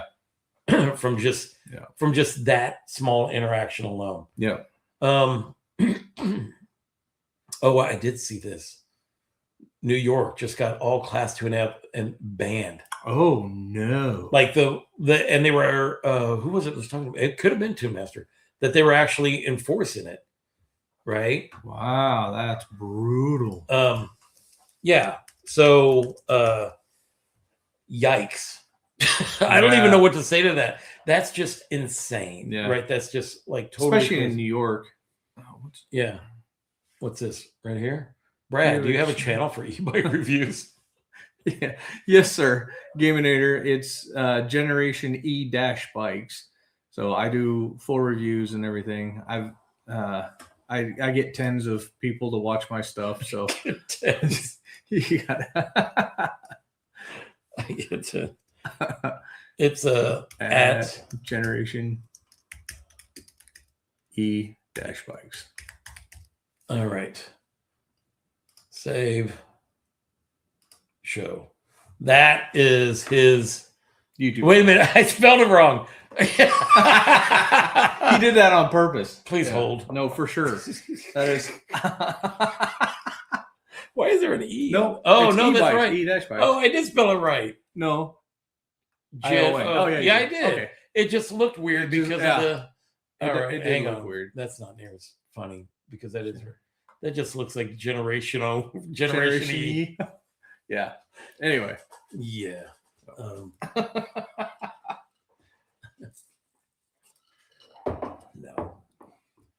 Somebody's hitting me up on Marketplace right now. I have a bike for sale, and they're like, "Is it available?" I'm like, "Yes." They're like, "Can I get it any cheaper?" No. Bro, you got it for free. That one, no. Yeah. So, all right. So let's go back to the comments. We're catching up. I feel like we're catching up. I don't feel like we're. Boom. Do you recommend any moto style e-bike? Ooh, tires. Oh, tires. Okay. So Shinkos. Oh, I never heard of them. Really? Who are they? Shinkos. They don't put them on any stock bikes. They're more of a motorcycle tire. Yeah. But they're a speed rated tire, so they'll go 60 mile an hour and stuff. They are, and you'll never have to put another set of tires on. But yeah, Shinkos are fantastic. And they're for e-bikes? Well, they're for motorcycles, but they do a lot of guys are running them on e-bikes. On the e-motos? Yes. There you go. I mean, we know that a lot of people upgrade their tires to like Allscapes or something like that, which are to me a much better tire than like the Kenda, Kenda, like the ones that have like the minimal multi-terrain pattern on them. Right. I like to have something with a little bit more a little more meat on them. Yeah. Yeah, the Allscapes are a thicker tire, and that's the same thing as, for the motorcycle style tires too. Yeah. So, yeah, I would say something like Allscape or Cool Ride. The one on the Whip is Cool Ride ones, right? Cool Ride tires. No, Whip has Black Cats. Oh, Black Cats. And same as the Wolfhound. They all run Black Cat tires. They do. Which are very similar to the Did I say Allscapes. Cool Rides or did I say Black Cat in the... You said Black Cat's in there. Got it. Or else I would have corrected you. Well, thank you. Yes. It's good to have somebody when I'm doing here for. When I'm doing specs, to have somebody that actually knows everything to tell me the right or wrong thing. All right. Rob from e-biking New England. The only hobby that he had in the last 35 plus years was working at his electric utility job. Yeah, dude, e-bike saved you from work. That is addicting. Yeah. There are so many people that e-bikes have changed their lives. And the bad part is we don't get a chance to tell those stories to the people that are making these laws, right? Like there are way more people that are using e-bikes correctly than ones that are not. Yes. It's and again, I don't think it's the e-bikes that are the problem. And that's what, when we do these meetings and stuff, they want to limit the motor size. And I was like, okay, guys, I said, let me put this in context for you. So are you allowed to go out and buy anything larger than a 4-cylinder engine for your car or pickup? Yeah, absolutely. Well, yeah. I was like, there you go. Just because it can go faster doesn't mean that you Clock can. us on speed. That's what I said. So limit the speed limit to 28 miles an hour on open stuff, because that's a class 3 e-bike. Yeah. So if that's what you want to do, that's fine. But limiting the size of the bike, what if you get somebody that's really heavy? You can't put that guy on a 500-watt e-bike and expect him to get up a hill. Well, yeah, if there's any hills, there's no way. Especially you guys. Yeah, you guys have hills in Colorado. Not here. We don't. Right. I got that. I have a hill. Yeah. That you will see tomorrow. It's mostly running over people. Because they're everywhere. Also not good to do. Right. Let's see. All right, here's a question. Brad. Yes. Do you invest in your channel? Like, I can tell you put a ton of money. Oh, Gary puts a ton of money into mine. And so he's just telling you to be patient. Am I reading this wrong? Brad, you invest in your channel. I can tell. How many apple juices have you had, Gary? It's late. It's late night for him. So I'm gonna. You're gonna try to figure it out. This is what I'm gonna go with. So yes, thank you, Gary. I really appreciate you, brother. I do. If you talk to my wife, Michelle, she's tired of seeing Amazon boxes show up with cameras, which I just brought a new one and we played with today a little bit. The equipment costs, and I do spend a lot of time editing, probably more than I should, but yes, I do try very hard to make it as good of a product as I can. I want to show people, a great video that they enjoy watching, and also help them decide if a certain bike's right for them or not. Because not everybody wants, powerful bikes. Sometimes guys just want to XP light they can throw in the back of their car and take to town or whatever. So, So thank you very much. And yeah, I do very much enjoy watching your videos, Gary. Also the thing with these like dual battery bikes and bikes that are very powerful, right? There's like, and I haven't had a chance to test any of these out because of where I live, but right. Like if you have mountains, a powerful motor's plus. Yeah. You can, like let's say you just want to go a long distance. That's where the dual batteries come in. Yes. Right. Like everything is. Sorry. You talking about me or Scott? Because I message you all the time, bro. And we're all just, I don't know if there's friend jumping here is going on or whatever, but it's just, well, can't we all just be friends? Can we all just be friends? Matt was kind of upset also. Yeah. That makes you feel better. Matt made a comment as well. But I think that was offline. I don't think that was on here. Well, I made a comment to you about friend jumping. Yeah, but we might as well bring it up on the live. I mean, I would bring it up if he was talking to you. Come Yeah, on you now. would. The only thing good about having Brad here is that he's not freaking trolling us. That's a in fact. in the chat. Yeah. Right.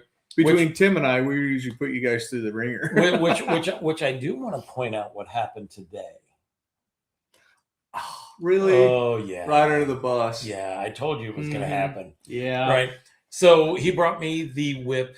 Well, he just brought me the whip. It's like it's mine now, and I'm going to review it.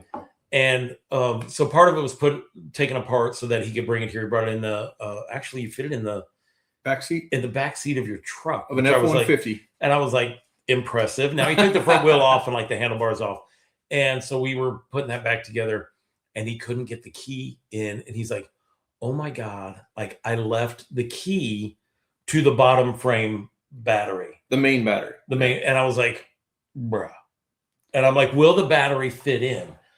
And you're not if it's locked. it would not go in if it. So he thought this whole thing was going to be a bust, right? Just because I seriously panicked. All the blood left my face. I about passed out. I was standing there like, and I'm like, bruh, yeah. So he was like, man, we're gonna have to overnight keys and stuff like that. And then he found out that really just the tumblers had like partially come apart, and then you just worked it a little bit, and then the keys worked in, and when I did specs today with it, the battery came. Everything was fine. That's a heavy battery though, dude. Yeah, 72 volts and 20 amp hours. It's a heavy battery. Now, Tim Chipman, he wouldn't have an issue with it at all. But right. Matter of fact, he would have called. It's harder. He would have called somebody. Those. Yeah. Well, you get better signal with a 72 volt. There you go. Yeah. Tim, you get a better signal. Because he called me on the Summit 2 battery. Yeah. And I don't know if you guys know this, but if you have a Summit 2, you can call other Summit 2s. Did I call him Chipman? Oh, you did call him Chipman. Did you guys just break up? Yeah, apparently. Hey Tim, go follow my channel, bro. He's like, drop one, add another. Yeah. Yeah, I like the name Chipman though. I wanna use that instead. But it's no, it's not right. So my apologies there, Tim Chitwood, or whatever your last name is. Tim from Shoot the Chip. Whoever you are. Right.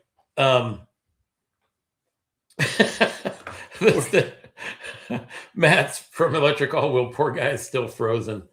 Scott sent him some hot cocoa. You know what? I'm very proud of Matt from Electric All Wheel, because we ended up going for a ride and it was 30 degrees. It was like a 5 or 10. So it was like 20 degree wind chill, right? Like that's how it actually, or feels like 20, right? And then that's without like catching any wind in your face. So he had 4 layers on the top. He had 3 layers on the bottom. And he did it. Like we rode out, he did a live. We were riding out for like 2.5 hours. And he ended up deleting it because I got in an argument with a guy on the 606 trail because he was wearing headphones running down the middle of the trail, and I'm like dinging my bell, and I asked him, I'm like, oh, excuse me, and I'm saying on your left, right? And I say it multiple times, and the guy doesn't listen, and then he bumps into me, and he's like, what the fuck? And then an argument ensued, and but then we still went for like 2.5 hours riding, where I was like normal to people, right? Just, I'm like, come on, dude. Right. When the dude clearly had headphones in, dual headphones in, running down the middle of the 606, like he's the main character. Right. Yeah. And I kind of showed him that, dude, you're an NPC. Right. you're a non-player thing. People are aggressive. People are. Because with Tim, when he came up, I'm like, dude, I never have. He was on the Cyber. That's the bike I was on today. Yeah, I can't remember what I was on. I was on the I might have been I was on the aerial rider, the X-Class aerial rider. Okay. Right through, and I literally just told him that like people on the 606, everybody knows the rules. But I did tell him to pedal when on the 606. Oh, I was on the I started off on the Cyber. I was the one riding the Cyber. Oh, okay. And the Rev 1. Thank you. Oh, yeah. Thank you, Tim. And I rode that bike today, Tim, and actually I was super impressed with that bike. Yeah, well, for being the pedals in front and stuff makes it super easy to yeah. That's a fun bike.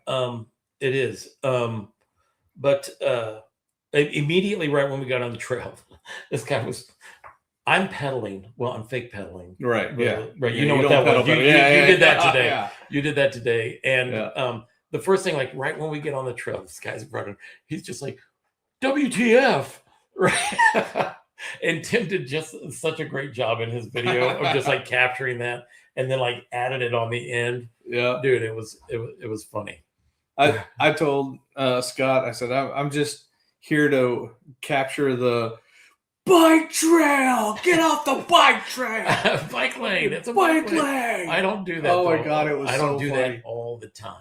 Right. But it seems like you do because we just repost it in the video. Yeah, because you guys focus on that. So I'm gonna reach out to Tim and have him send me that clip, and then I'll just add it in all my videos. Dude, I made a short of that where I was just yelling at people on the bike lane, and it has like millions of views on TikTok and Instagram, and I got so much hate from that. Oh, right. Oh, I had some people like send me emails saying you should just die. Oh, yeah. I'm like, oh my gosh, you guys are lovely. Yeah, you guys are a good time.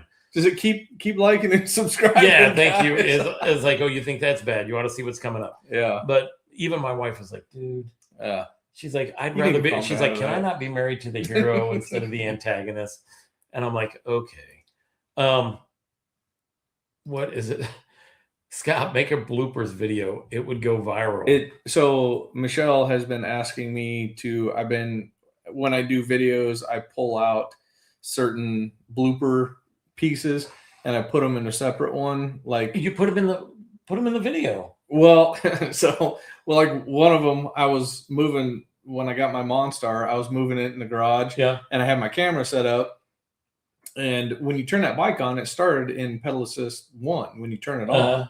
And it's a dual 1500 watt bike. And so I went to move it and I hit the throttle and it launched. It crashed me into the garage door. And it was so funny, but I was like, are you serious right now? So yeah, I've got a bunch of those coming.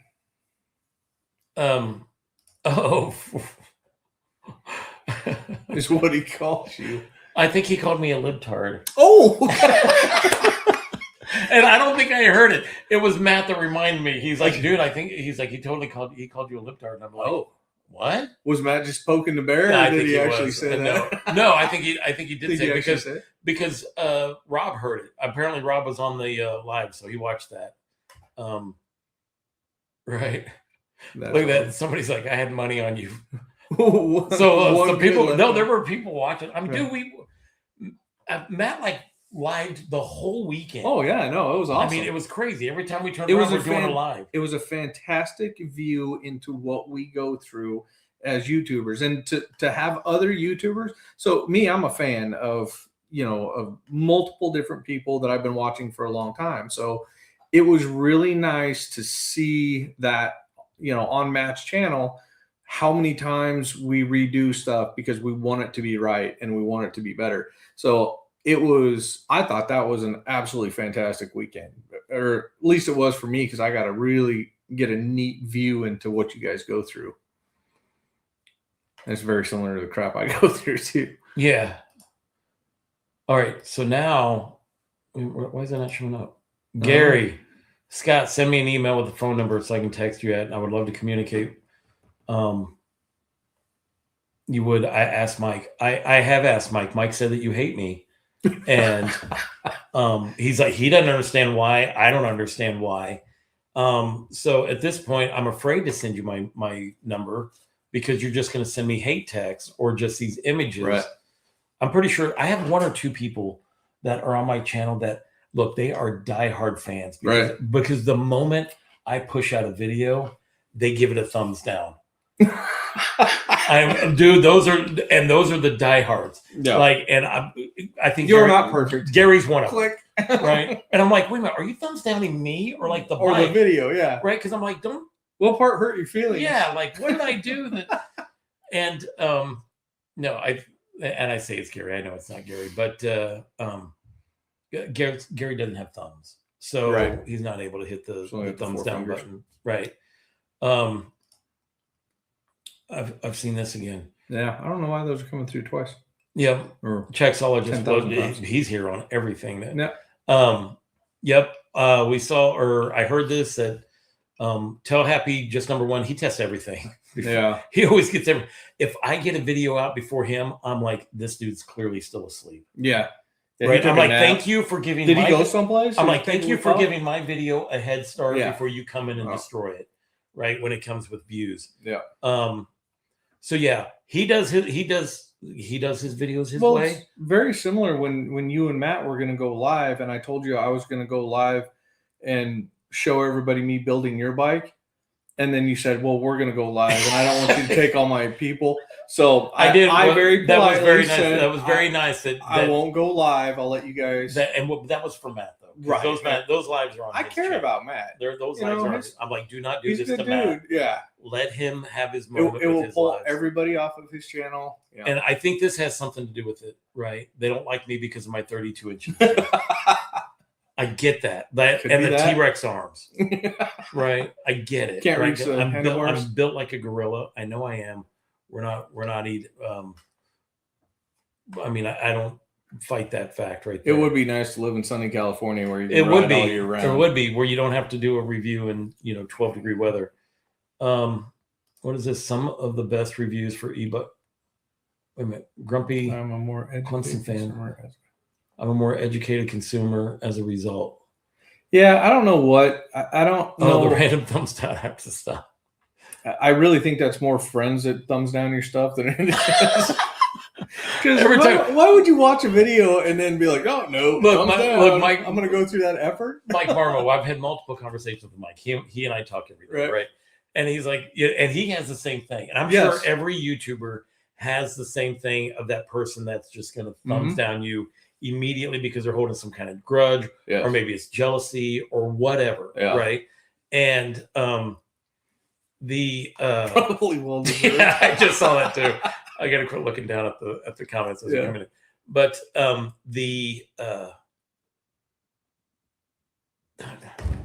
Tim, I just lost my train of thought because this is what he posted, guys. He always gets a thumbs down on his vids, probably well deserved. Normally he loses a subscriber. Yeah, he will gain 2 and lose 1. Well, I lost a subscriber today, and he I'm assuming it was him, made a crappy comment. And so I replied to it. In a crappy way. Yeah, in my way. And I picked up 5 subscribers since then. So that's the best part. Oh no. All right, so let me tell you about this. This is from, what is it? Fixtail Ace. This company, this QNut 3000, right? They send an email out and they put 312 YouTubers in the 2 line. Oh my God. So we're now in this massive group freaking email. Oh my God. Every YouTuber that, I mean, I saw like reply all. I saw like the Inja reply. Right. I saw I think doggone it. Now I'm thinking wrong. The Saronster. Oh, right. Or all the dirt bike kids. Right. Like they were and I replied back to that person. I'm like, you're a freaking idiot to put 312 of us on the 2. I'm like, just because of that, I'm like, I'm not reviewing your bike. Right. And I think, and so the funny thing is, like, the joke is like people reply to all. Oh yeah. Now, they're like, somebody's like, hey, I'm running to the store. Who needs anything? They're like, we could use some chocolate. Hey, what's up, guys? How you doing? And I'm like, need some milk? My gosh, I'm in this massive email from hell now, right? And I said, and so I tried to reply to like all, and my servers can't even handle it. It's that many people. They're like, we're not sending that out. Because I was like, it would be so funny if none of us reviewed the bike. Right. Like everybody's like, nope. Right. Yeah, Chexologist, why do some of the comments duplicate? I don't know. They're just duplicating. Sure, it could be a software thing through what is this? StreamYard that I'm using. Okay, here we go. Here's an interesting question. Do you own any B-bikes that were converted from analog bicycles? Nope. Okay, I didn't know if you did. I know I don't. No. I've had companies like they've reached out and they said, "Hey, we'd like for you to use it," and I'm like, I don't have an analog bike to do it, right? And they're like, "Oh, we'll go out and purchase one." I'm like, no, right? Like, no. When you can buy an electric bike that already has everything like built for that, it doesn't make a lot of sense. With a warranty, it doesn't make sense to even mess with it, to be honest with you. Yeah, well, no, they have these devices that you can you connect Just to the back bolt to your on, seat post, and then and then it will do it for a short time, and then you can take it off and maybe put it in a backpack or something like that. So, I mean, I see where they have their place, but I'm like, I can't help you. Randy Rides was on that email. Yeah. Oh, I know. Nope, not that I know. Nope. There is not. Nope. Used to be. Haven't seen anybody. No. Those Capri Suns. They're pretty good. Yeah. They're the umbrellas throwing shit. All right. So from Czechologists. So Velotrek sources its designers and engineers from the likes of Trek Giant and for their e-bikes. So yeah, they have a U.S. team that's actually, they're the ones that do the designing of it. And then they have their manufacturing plant in China put them together. So why is Tim typing? He should just call you on the battery bat phone.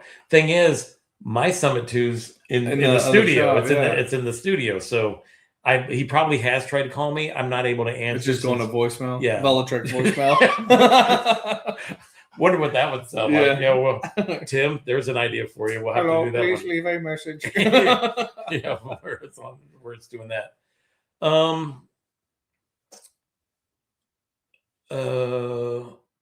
I do reply to every email, but he's only seen me leave a heart comment. He's only seen me heart a comment once. Do you heart comments, or do you just like them, or do you even? No, I just respond normally. Okay. But somebody said something one time, and I hearted it, and apparently that was a thing. So clearly, yeah, that was somebody a thing. Noticed. Somebody noticed. Hopefully, it was yours. Yeah. Right. So, but I'm assuming by the way that comment was, it was not. Right. And I'm sure that the comments that you leave are also just as important. I see, as a smaller channel, I love every comment mostly. So I do heart the comments, but. Okay. So why didn't Segway sell bikes online? Or why won't sell? Okay. So here's the deal with Segway. Because I have Segway sent me a Mayon, but the only way that you can get it, like I wanted to buy a Cyber. Well, I asked them to send me a Cyber, and they said, we don't know who you are. And I said, fine, I'll just buy a Cyber. Right. And that's what I did. But I couldn't. Well, no, I could have purchased online. If you purchase it online, they send it to a Segway distributor who will assemble it for you and make sure everything is working right before you get the bike. Right. So I think that's one of the things where and Giant's the same way. Right. I couldn't just have the Giant sent to me. It had to get sent to a person that knew the bike, put it together, made sure everything was running good before. I don't see it being a bad thing, but I also live in a big city that has a crap ton of bike stores. Like I can see. So is it true? Yes. You can purchase it online, but it has to be shipped to a Segway dealer so they can assemble it and put it together. Because the one that they're sending me had to go to a Segway dealer, and then we still have to go pick it up. Yeah. I don't see anything wrong with that. Look at 2 comments down. That's the best thing ever. So this is from if Electrified and Chitwood had a baby, it would name. Why did you make me put that one up? Yeesh, I didn't even read that before I threw that up. Oh, that's fantastic. Okay. Oh, wait a minute. Oh, what's this? I would pay to see a 3-state video on the ML 4.0. I don't know what that is. I do not. Never heard of it. Know where that is.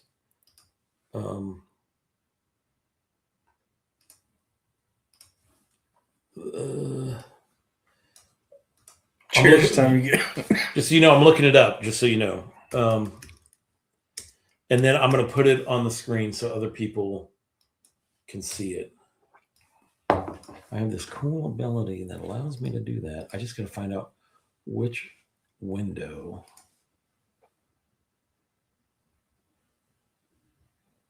Yeah, I know. It's easier with 2 monitors. I get it. That's what I want right there. And then we can show that. We add it to the stage. So let's see this. Oh, what is this? All right. Dual battery, right? Looks like it is. I don't know who that is. So $2,000, not unrealistic. What are we looking at here? Could this bike do a 3-state? One of the things about these e-bike, they're all that way. They're just all these little ad things pop up. Yeah. Oh, look at that, Gary. Yeah. Oh, that's so he's right. big dogging you. He won't. That's why he don't want to talk to you, because he's. Yeah. Let's see. Let me take a look at the details. Can this thing survive a 3-state review? It's all going to be about the battery size, to be honest. Technical specs. There we go. Battery, 52 volt, 20 amp hours times 2. I mean, it might look. I did it in the electric XP 52 volt. Expedition It might on a 48 volt with 217 amp hours battery. So that was 35. 1500 watt Bafang motor. Well, that's a pretty big. I mean, that's going to draw up some. That's going to draw some stuff. 35 miles an hour unlocked for private use. Yeah, I don't know if it would make it. It would be interesting. That'd be close. That would be a good test. Yeah, I'm not saying yes. I'm not saying no. I do have 2 bikes that I'm supposed to do the 3-state review with. One is the Anoki A8 Pro Max, and I tell you what, after tonight's ride, I'm just want to tell them to just take the bike back. Yeah, like Can you guys come pick this up, please? Yeah, I'm just tired of messing with this bike. Right, I've had so many issues, and then tonight, where I was like, I got this bike back from the shop. They say it's working. Let me take it to dinner, and we're gonna see. And dinner's probably about what the most 4 miles away, 5 maybe 4 at the 5 most. miles. Yeah. And so we went there, and I started to have issues like after the first mile, and then it just kept getting worse. And then he's just cracking up. I think it should be fine. Yeah, he's behind me. All I can do is just hear him laughing in the center helmet. He's he's like, dude, you ought to look what you look like. And I'm like, yeah, I look like I'm having convulsions as I'm trying to get this thing to work right. So stop and then do a burnout. Yeah. Stop, do a burnout. Yeah. Well, you know what? You're probably. Yep. I mean, you're correct, right? Root beer. Cheers time, boys. Wife already went to bed, so she's up around her own. No refills. Mm-hmm. It's a pretty good root beer, though. Yeah, she makes a good root beer. Yeah. Mr. Scott. Oh, he wants to be part of that email chain. No. Anybody want me to pick I'm not adding any more people to that freaking hot mess. Yeah. I'm not that email thing is just such a hot mess. All right. Yeah, I do prefer an e-bike that can be sold through a dealership. Here's the thing about that. Like, I think so. Number one, support your local shops, right? I do believe in that. With my job, I mean, the manufacturers are contacting me directly, so very seldom am I having something being sent to me from a shop. So when Segway was like, "Hey, we're going to send you the Mayon," and they first named the shop that I didn't know, and I go, "Hang on, send it to Electric Movement. That's where I bought my Cyber. These guys work on my my moped style e-bikes. Right. I'm like, send it to them and he's like, will do. Yeah. Right. Because I would so much rather have a professional bike shop assemble my bike. Yeah. Right. Put it all together, check it, make sure everything is working correct before I ever get my hands on it. So when companies just send the bike to us, it's up to us to try to figure that out. And hope it's right. Right. And hope that did you tighten up the axle or the steering stem, did you get the steering bolts tight enough so they don't go over forward and you break your ribs? Yeah. Because that sucks. Yeah. So that's one thing that we offer as Generation E-bikes, if it gets shipped into our place, if somebody wants to buy a bike locally, we can assemble it. You know, we do charge for it because it's time out of the day and stuff, but we do assemble them and get them ready for the rider. So all they have to do is come pick up their new bike. Mm-hmm. Yeah, which, you know, and then the thing is you also know that they'll also manage it. Like you know, you guys will fix it if something's wrong with it. Do you guys do the a lot of companies here in Chicago, they'll charge you, let's say they charge like $99 to assemble your bike or whatever to put together, but then like they'll be like your first tune-up is free. Right. I don't know if you guys do that. I'm not putting you on the spot. I'm saying that's just what it is to on these guys out here. For out here, because there's a lot of shops out here. Yeah. Not all of them work on e-bikes, but you would be surprised probably, you know, more than often. And the shop that I go to before I set up the studio, they assembled all of my bikes and put them together. I mean, I still have bikes that come to them. I just bring them to the studio. The mechanics that I have are from that shop. So, you know, they just do it on their time off. So it was ideally that's what you would want to do, is get it from a shop that will work on stuff. We're good. This right here. A dual motor whip. That's from Chris Smithsonian, 4819. A dual motor whip. Take my money now. So here's a trick.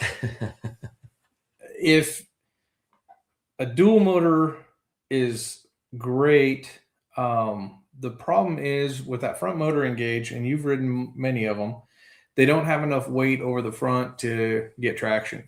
You have to be very careful and know. You have to have some experience on a bike to ride a high power dual motor bike. With that being said, Rabid does offer, they only have a very, very limited amount of, they're called the Pity, but it is a dual 1,000-watt motor on basically the same frame as the whip. It's mag wheels, dual 1,000-watt motors. You can have it in any color you want as long as it's white. And the best color on a bike, I think. We called and asked you. So but it is incredibly limited number of those, but it is only a dual 1,000-watt motors. So just food for thought. But doing dual is a thing. 3,000-watt motors is probably never going to happen. Which is, I mean, at that point you're talking the wired Viper. And you know that first of all, the Predator is such a insane. Oh my, Which when I so I was like the first besides Steve Goldman to ride the Predator. Like he called me up when it came in, and he's like, "Dude, do you want to ride this?" And I'm like, "Oh, you have one?" He's like, "Yeah, it's going to Citizen Cycle." Right. He's like, "Would you like to ride it beforehand?" He's like, "You can't bring any cameras or anything." He's like, "Do you just want to ride it?" I'm like, "Bro, I'll be there in 40 minutes." Yeah, that's as far on my way. Like, I don't know what I was doing, but I just stopped whatever I was doing. I'm like, "Yeah, I will come up and ride that thing." And after riding it, I'm like, and Steve was with me on the Scout, and he kept up as best as he could, right? But I was like, "Dude, why did you build this thing? Like, this thing should never exist." And he's like, "I don't know, but it's here." Yeah. Right. And now he did the same thing to a 20-inch model, which when I had an interview with him, and in that I said, if you build a 20-inch, they will come. Right. Okay. I didn't expect for it to be a 20-inch Predator. Right. Right. Dual. Yeah. Well, that's a 2,200 watt rear. That goes what's the front? Is it a 1,500 watt? I can't remember. I mean, it's still, it's going to be it's like the most powerful dual motor that you can get. It's basically the Predator with 20-inch wheels. Yeah. Yeah. And that's why he calls it the Viper. Nobody has one. Oh no, that's not true. Yeah. Andrew boy does. Andrew from Freshly Charged. He has one and he reviewed it. And, I get people asking me if I'm going to review it. And I'm like, look, guys, I have to buy my wired bike. So, I've purchased two. So, I mean, I'm not, the bad part is like when the bikes are so powerful, I can't really ride them in this city. Yeah. Right. At least not comfortably, like not something I would grab just to run errands on. you know. So until tomorrow when we go ride the whip, because you're going to find out how good that bike is. I proved it to you in the shop. You thought I was going to crash you that proved bike. you proved that it's a very powerful bike that could go extremely slow, that you had great control over. Right. Which I think is great, because then a bike like that is just great for distance. Yes. Everything doesn't have to be freaking top speed. Right. Whenever I do reviews, when it comes to these very fast bikes, I do the top speed once and it never sees it again while I'm riding it, because that's not the kind of life that I live. Me either, until I nail it again on the way home. Right. Right. Like right here with Ralph, he's like, oh, wait a minute. The market needs more 24-inch fat tires. I have the dual battery Kepler, the aerial rider Kepler is 24-inch. Right. So, right. It's the only one I know, though, that's a 24-inch that's out there. So I understand what you're saying. It's a very narrow market, and I think it is a fantastic medium. Yeah, between the two and the 26 and the 20. Did you, when I was on the whip, I pulled it right up next to the aerial rider. And I go, the frame size is the same. So it's got the whip has a full size frame on it, but it's just 20-inch tires. Correct. Yeah. So that bike could easily be a 24-inch. The whip could be, if the 26-inch Wolfhound was too big for you. Right. So in my review of the whip, for those that just hopped on, you will see the Wolfhound as well, and you'll see the size. When I did size and fit, I put both bikes together, and you can kind of see the difference between the two. With Jeff, the Magician Alpha or the Magician Alpha Mini is his favorite. The thing is there's like 2 reviews out on that thing. So those aren't released yet, are they? Are they shipping? No. Okay. So I'm in the groups, and I pre-ordered just like everybody else, and a white one, of course. Right. Yeah. Best color. Yep. And then I saw something like where the orders are going to start shipping in like later mid-March. Okay. So I don't even know if I might be on vacation when mine shows up, but boom. But like, I'm looking forward to riding it. What is the payload on the whip? That's 385 pounds. I just did specs on that today. So he knows it right off the top of his head. I do, which is funny. So here's the interesting part. So this is what Brad got to do today. He got to see how, you got to see half of how I do what I do. And he was very surprised that I use my iPhone for specs. I was shocked. Because it's just easy to do. Yeah. But and then he thought I memorized everything. Do I have a spec sheet right over here behind your computer? I know. Do I have one? I took them all over. Okay. So he thought he's like, dude, because, like with every manufacturer and stuff like that, I have a set of questions that I personally want answers. So I know the answers to. A lot of those questions are not on the website. So the company has to send them to me separately in an email. That's why you will get information from my reviews that you will not get from the website when it comes to certain specs, or certain specs that I say will be different from a different reviewer because I asked the manufacturer, because the websites are often wrong or whatever, or stuff missing, elevated, and a lot of them have stuff missing. Yeah. So I will ask the company directly so that I can get the information that I need. Brad thought I memorized all that stuff. And then he saw that I put my sheet like right outside of the camera's view, and that I will read the section that I need to do. Then I look at the camera and read it, and then I'll look back at the section I need to do. But I nailed that for you. The dual battery. The dual battery thing was the most impressive, because bam, bam, bam, bam, and then he looked at me like, "Did I just nail that?" I'm like, "Yeah, you did." I was like, "I just nailed that in the first shot." Yeah, that was crazy. That was incredible. Because it's dual batteries with dual numbers. Then I had to calculate the numbers both together and come up with the titles. You had to do math. But I did the math beforehand. I did the big, and then it was just written down. Right, yeah. And then I had to just do Scott reading. Oh, yeah. Well, right. So, and comprehension. Don't sell yourself short. Right. So, what is this from the Gaminator? Autos Flux X26. Okay.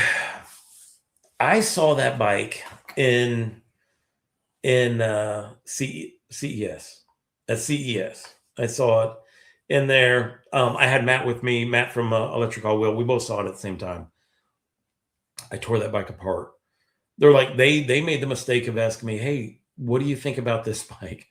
And I go, I own a Segway Cyber, right? Well, I couldn't get over the fact that, which I was cool. I think the bike looks cool, right? But I was like, your battery size is way too small. You have all that open area that's not going to be used for anything. The throttle makes a motorcycle sound when you use it. And I'm like, like I didn't like it. So I remember saying with them, I'm like, you need this, you need this, you need this, do that. And I don't think they want me to review that bike. They send an email out to me and I'm like, I'm like, it's going to cost you this much if you want me to review this bike. And I think either they didn't want to pay it or they're like, oh crap, it's that one guy. Yeah, it's that guy. Like we don't want. He's going to be like honest and stuff. Yeah. So for the Alpha Minis X, the last detail. So I do real quick. I do want to touch on something, guys. So when it's not me, is it?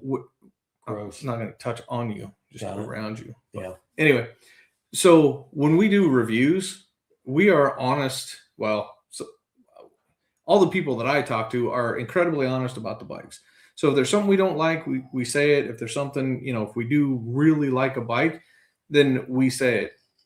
If in my case, since we do own a company where we can sell the bikes as a dealer, if we review a bike and I love it and we reach out to that manufacturer and they will sell us bikes, then we're going to sell them. That's how this works. It baffles me that some people get so upset, when you review a bike and then you also sell it. It's like, that's kind of the whole point, right? I mean, I have affiliate links. If somebody's interested in the bike, they can buy it. I literally don't care if they buy the bike or not. Right. Which is, also a good place to be in because I also, I work with several other companies that are starting to grow. And one of the most exciting things when I started this, I told Michelle, I said, I just want to get to a point where somebody will send me a bike to review, like for free. Yeah. And which I didn't realize at the time what free meant. Free so you're going to put in free. 60 hours of work for a free bike. But when we did all that, that was pretty incredible to get that first bike to review. And when people start buying that bike because they watched your review, it's pretty awesome. Now, those companies we don't necessarily reach out to sell their bikes. Because maybe they're just an online store, but like the situation with Rob, where we could work with him and actually sell a bike that I truly believe is fantastic, we're going to do that. So, but I did, we do talk about stuff we don't care about on the bikes. And that's one of the things, like that steering stem on the adjustable steering stem. It moved when I was out riding the bike and I didn't like it. And Rob immediately ordered fixed stems and he includes them in all the bikes. So so companies like that are, when you're like, I found an issue and he's like, all right, well, we're going to replace it, but we're going to leave them the option as well. Yeah. Because for heavier riders like us, we're going to put more torque on those handlebars whenever we hit the brakes, as opposed to a 140-pound rider. That's exactly right. But you know what? The fixed stem for that, the handlebars are perfect. So you like, why? Yeah. Why would you need them? You could just have the handlebars come back towards you. Right. I don't really see that bike needing an adjustable. No, those bars are. Which here's a good question from XLS Detail. Do the screens actually charge the phone on these? I can't answer that question. Not typically. Usually they'll hold a charge. Yeah, right. They don't put out enough amperage to charge. I can't remember what I was riding. I think it was an Inoki. I think it was the AQ177. I'm sorry. That's the only thing it did, right? I'm sorry. No, it did not. It literally started pulling power from my phone. I'm like, okay, I gotta unplug this. I can't remember what bike it was, but I was like, okay, I gotta unplug this from the bike because it's not doing it. It's pulling power. That's fantastic. Is King Bull a good e-bike? I'm gonna have to defer that to you. I know. I reviewed a couple. I reviewed the Light Rider, and my issue with that was it would do 28 miles an hour throttle only, but like 15 pedal assist. I'm like, this makes no sense. That's weird, right? It's like opposite of whatever. So I heard King Bull was a pretty good bike though. And then I reviewed another King Bull bike, and I'm like, okay, so like it could have been a fluke, right? With because it does happen, right? Like right. A certain controller gets messed up or whatever, but they didn't act like that was like I was like, hey, this is what it did, right? And this is what I'm posting, and they didn't like balk it or anything, right? So then I did a full size. I did 26-inch King Bull, the Discovery, or the Discover. I can't remember what it was. Totally fine, right? So I don't know anything about their customer service. I'm going to be straight up honest here. When it comes to a bike that's under $1,000, I'm not going to keep it. I'm going to turn around and sell it. I have bikes that are way nicer than the ones that I'm reviewing, that are my favorites, that I'm going to keep longer than a King Bull, right? So there's no way, like, I won't know what kind of customer service that they have, right? I won't know the like long-term, right? Like I'm not going to put a lot of miles on 500, 1,000, right? Like I'm gonna review it, and then I'm gonna sell it because I need either the room or why keep. I mean, look, I even end up selling bikes that I really, really like because I know that I'm constantly reviewing new bikes, right? So then I'm like, I'd rather somebody be riding this bike every day, right, than once every 5 weeks, right? Just to ride it. All right, Mike Rochester. Oh, Mike's reviewed. I feel like he's reviewed quite a few King Bulls. Well, Mike said the newer bikes are getting a lot of upgrades. So, where does he say that at? The next one. So I got to look at all. Oh no, I just did it and it moved up. So like, King Bull, very budget. I agree. Newer bikes are getting lots of upgrades. Great. I'm getting some weird questions from somebody trying to buy a bike tomorrow.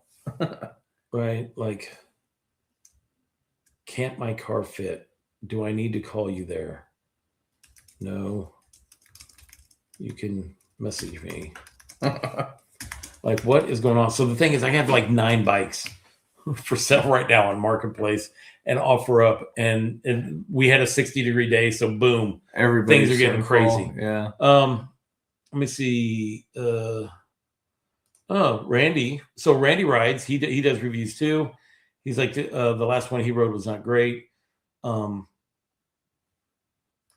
me see. Hydraulic brakes on the ones that didn't have it, and a really nice display. So yeah. So, and that's the cool part about that, is that we're able to have these different people. I can't review all the bikes, right? Mike Rochester reviews bikes that I don't get a chance to review. I review bikes that you don't get a chance to review. So you have all these different reviewers. Which is most of them. Yeah, all the bikes go to you and Mike Rochester. I get like a couple leftovers. Right, the ones that I say no to are the ones that can't afford me. Well, right? I'm in a group email, so everybody's like, "Hey, you want me to pick up milk?" Yeah, bro. You were in that? You were in that? Oh, you weren't in that. You weren't in the one of the 300 and something people. I'm not that big yet, bro. Right. I don't feel like I did. Just tell them to get dropped off. So, no duh. There's a lot of times when people will buy a bike from me, and I make sure that all the ones that I have for sale are fully charged, right? Because I don't know if they're going to ride them home or not. Yeah. Right. And a lot of them do. So it makes sense.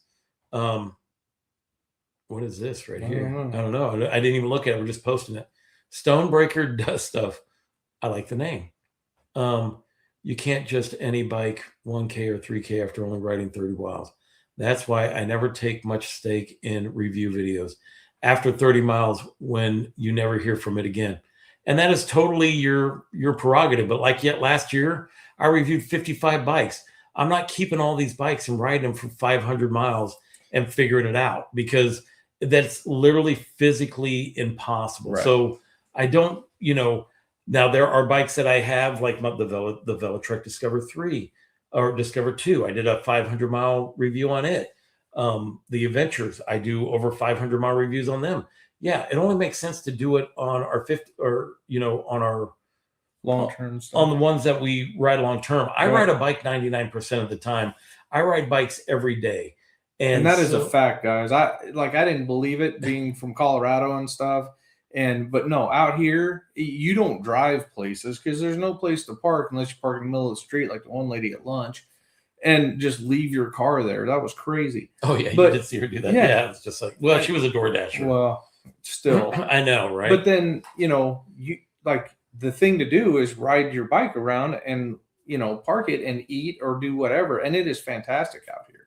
But yes, when he says he rides everywhere, he literally rides everywhere. Yeah, it's just something that I do. Yeah. We went to the store today. We went Yeah. two different stores Two today different stores. on a run. This right here. So I just want to pop back to this. I get it, dude. Right? Yeah. I get it. Right. But when you're in the position of having so many bikes, you just cannot hang on to them all. I ride these bikes till normally the batteries die, and which is something that I don't feel like a lot of people don't. Nope. In the wintertime, maybe not so much because it's just cold. Right? Well, and the batteries die a lot. Yeah, faster and so in the you can't wintertime. like if you're not going to get a good range test, like then what's not the fair point? to the bike? Yeah, to be you in know, 10-degree weather. So I get it, dude. You don't have to take much stake in review videos, but somebody's got to show you what these bikes are about and what they can do and what they can't. So we're all a little bit different. Ralph the Real. That sounds like that. Feel like that would be like an animated cartoon character. Yeah. Like what was the? That's a real Ralph, like Real, like the real Ralph. Yeah. The whip seems to favor the Escape. Am I wrong with that? You are not wrong because Escape is no longer in Selling business. bikes. They're not selling bikes. They so have taken a break, is what their official. they say they're taking a break. Yeah, they're stepping back from selling the Ranger. I think they even pulled down their website. Joel is a great dude. I've talked to I've talked to him on the phone. Super nice to talk to and stuff. But as far as getting your hands on the whip, so the difference between the Ranger and the whip are components. So 11-tooth freewheel, better headset bearings, which do make a significant difference. Say that 3 times after root beers. After root beers. And then just components, air shocks, things like that is a pretty big upgrade. If you go to generationebikes.com, you can reach out to us. We will get you a whip. I know we were starting to get low on inventory, so if you're wanting one right away, I would reach out to us as soon as possible. Well, you guys have you have some red ones and some blue ones. I took the last white one out of this container. Now here's the thing. Okay, so here's one thing that I like about Rabid. They will not sell. They will not do any pre-orders on bikes. They're not taking your money before they have something to send you. Because a lot of people get wigged out about that. And it's really easy. Like if you think about it, it would be really nice to do that because then you're not necessarily stuck in trying to come up with that capital by yourself immediately. But then you also know what colors people want. You know what? Yeah, you know how many of these to get. But the other thing is when you do that, then you open yourself up to really bad, really. Well, if anything changes, be very bad business practices. Well, if tariffs hit, if the ship from China doesn't come over when they say that's going to come over, this is what Magician's dealing with right now. This is what Wired had to deal with back in the day. It's what happened to East. I don't want to use their name out loud, but E-Cells, sold a bunch of bikes and then they just didn't deliver. Bankruptcy. Yeah. Well, as far as last thing I heard, they hadn't even declared bankruptcy yet. Yeah, who knows what's actually true there, but I did have an E-Cells Monstar and the bike itself was fantastic, but the business practices was not. All right, here's a good question. Hand throttle or thumb? I know what my answer is for that. What do you prefer? I like the either a half twist or full twist throttle. I prefer a full twist if I can get it, but I like either a full twist throttle, either full twist or thumb throttle. Yeah, I don't like the quarter twist because you feel like you're doing this and then that gets sore. Right. Well, I mean, for the distances that I do, right? So they'll get sore because you're constantly doing this. This little area here gets tired. Right. I did notice that the whip has a half twist throttle. So now I have like not just this, but I have like Two these fingers as well. So we're gonna see how that is because we're gonna be on these bikes for a long time tomorrow. Yeah, we're gonna be checking out all kinds of stuff. stuff. I spent quite a bit of time on it, and I like it better than the quarter twist. Yeah, I like half twist throttles better than quarter twist.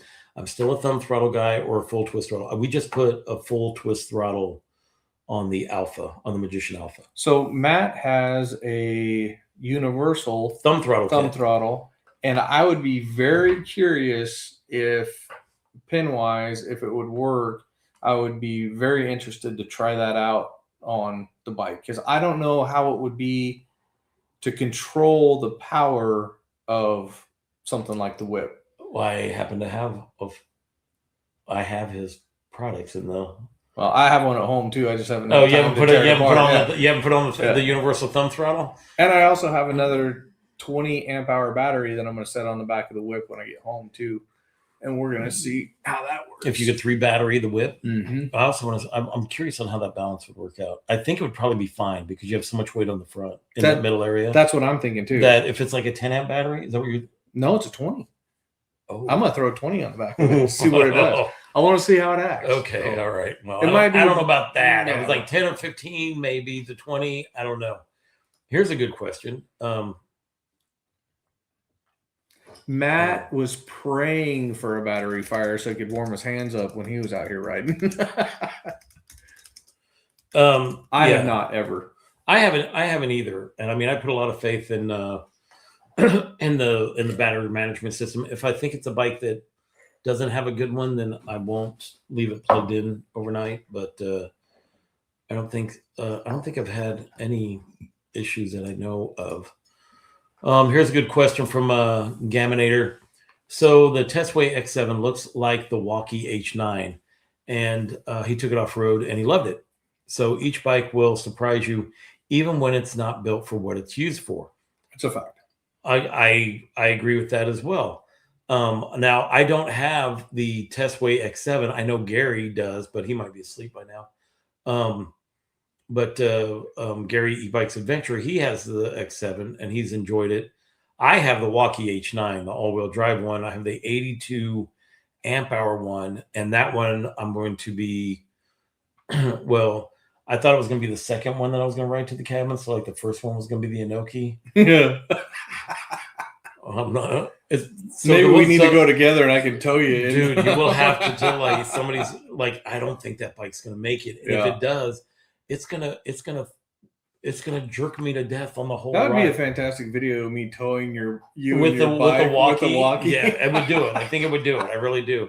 I did 70 miles with just the battery on the back. That's the one you can run your whole house with it, right? No, I don't have that battery. I have the older one, but yeah, I know what you're talking about.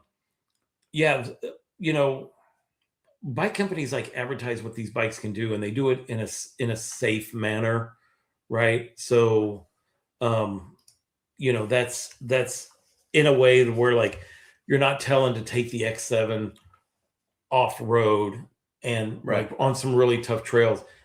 Are most bikes able to do it? Yes, but what's the comfort level? Right. How easy are they to control? Right. You know, so there's stuff like that. I don't like taking bikes with twist throttles on like single track trails and stuff like that. Do you use it's dangerous? Do you use the? Oh well, yeah, that's a fact. Yeah. Do you use the cruise control on your 3-state? Yeah. Do you have a long enough? Yeah. Runway where you can. Yeah. If the bike has it, then yeah.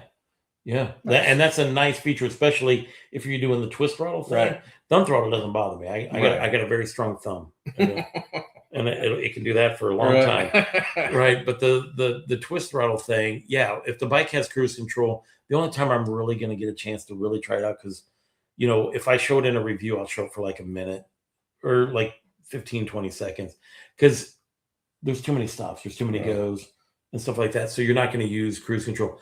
But on those long other, you know, trips, then yes, you can like make use of the cruise control, right? And that's when those really come in handy. What do we have here? Show that next one down. This one? Yeah. Any difference with the whip on the second container versus the first? So, Chris, if you order a whip even right now, you get a fixed stem in the care package that comes with the bike. So you get both. So you get a fixed stem and you get the adjustable that comes on the bike, and you can switch that out if you so desire. There's no cost involved. Rob was gracious enough to order that stuff in and get it here so that if you chose to go with a fixed stem, you would have that. There are a few changes with the new bikes. We are removing the lettering or whatever off the rear rack that says it's a 72 volt. Yeah, on the rear triangle it says 72 volt, 5,000, and I go, bro, that has to go. Actually, it says 5 kW. It does say 5,000.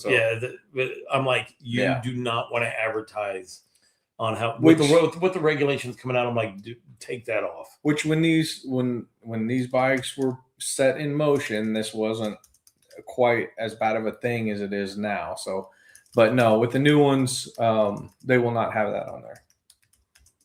And maybe a couple other options, but nothing set in stone quite yet.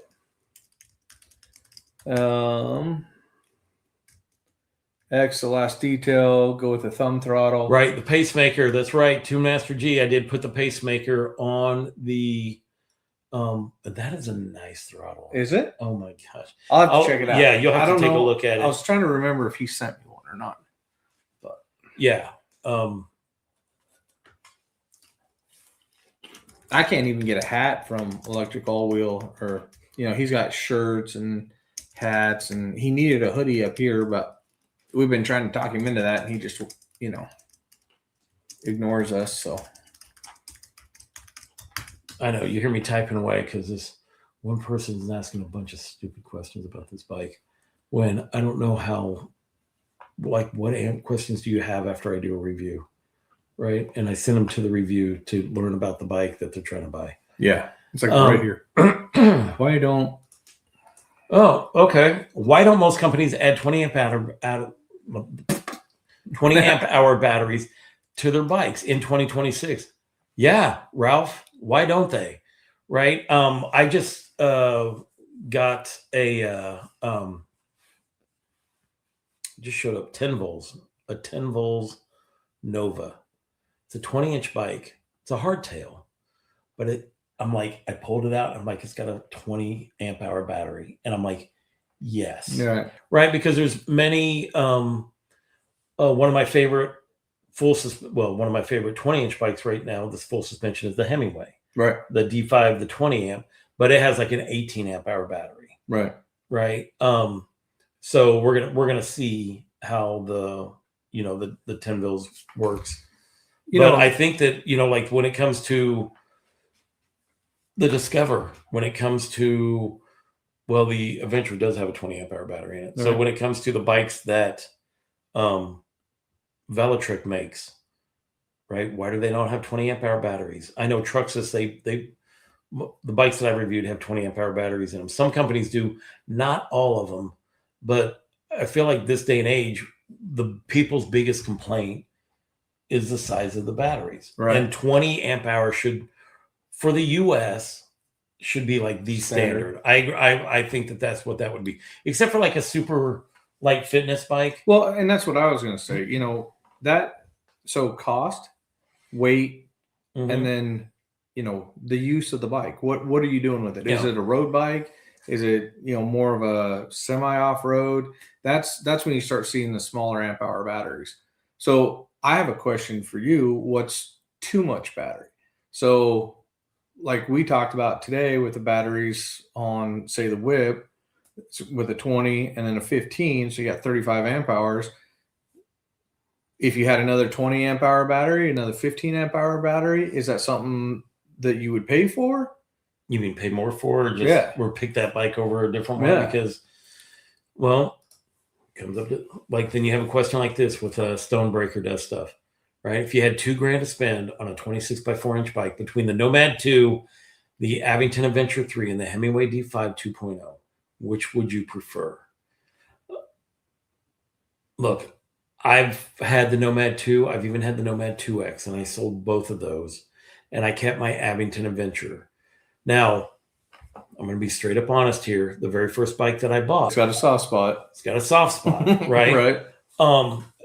And then I bought the Abington Adventure 2, right? Well, didn't you just do the Hemingway? Well, hang on. I did the 20-inch version. Oh. I didn't do the full-size one, Okay. right? So, but I ended up selling the Nomads. I kept the Abington Adventure 3 because they changed the geometry on the third version as they had with the 12 or with the 2. And I just love the geometry on it, right? The geometry is on point. But didn't you write it yesterday? Yeah, I love it. Yeah, you wrote it last night. Yeah, when we went to dinner. Yeah. Right. You rode the Discover 3. Yes. The Discover M. Actually, yes, that was your first mid drive. And so I'm like, all right, I'm I'm grabbing my best 2 commuters, and then we'll take those out to dinner. There's something about the geometry of the Adventure 3 that, for me, just it's like it's just there. Dude, yeah, it's right? Very it's just, neutral. Yeah, I love how it looks. Yeah. I love how it rides. Now, when it comes to the Hemingway D5, the 2.0, look, I've only reviewed the 20-inch version of it, which is excellent. I bagged it up. I put all my locks on it and stuff. Yeah. I'm like, and that was the pre-production version. That's not even the 90 Newton meter Model 1. I'm like, oh my gosh, the 90 Newton meter one should be great. I've been trying to reach out to yours. Can you say what yours is? Well, mine's 60 Newton meters. Yeah, I showed in the 60. Review. Mine's 60. Yeah, 60. So 90 is a significant upgrade. Yeah.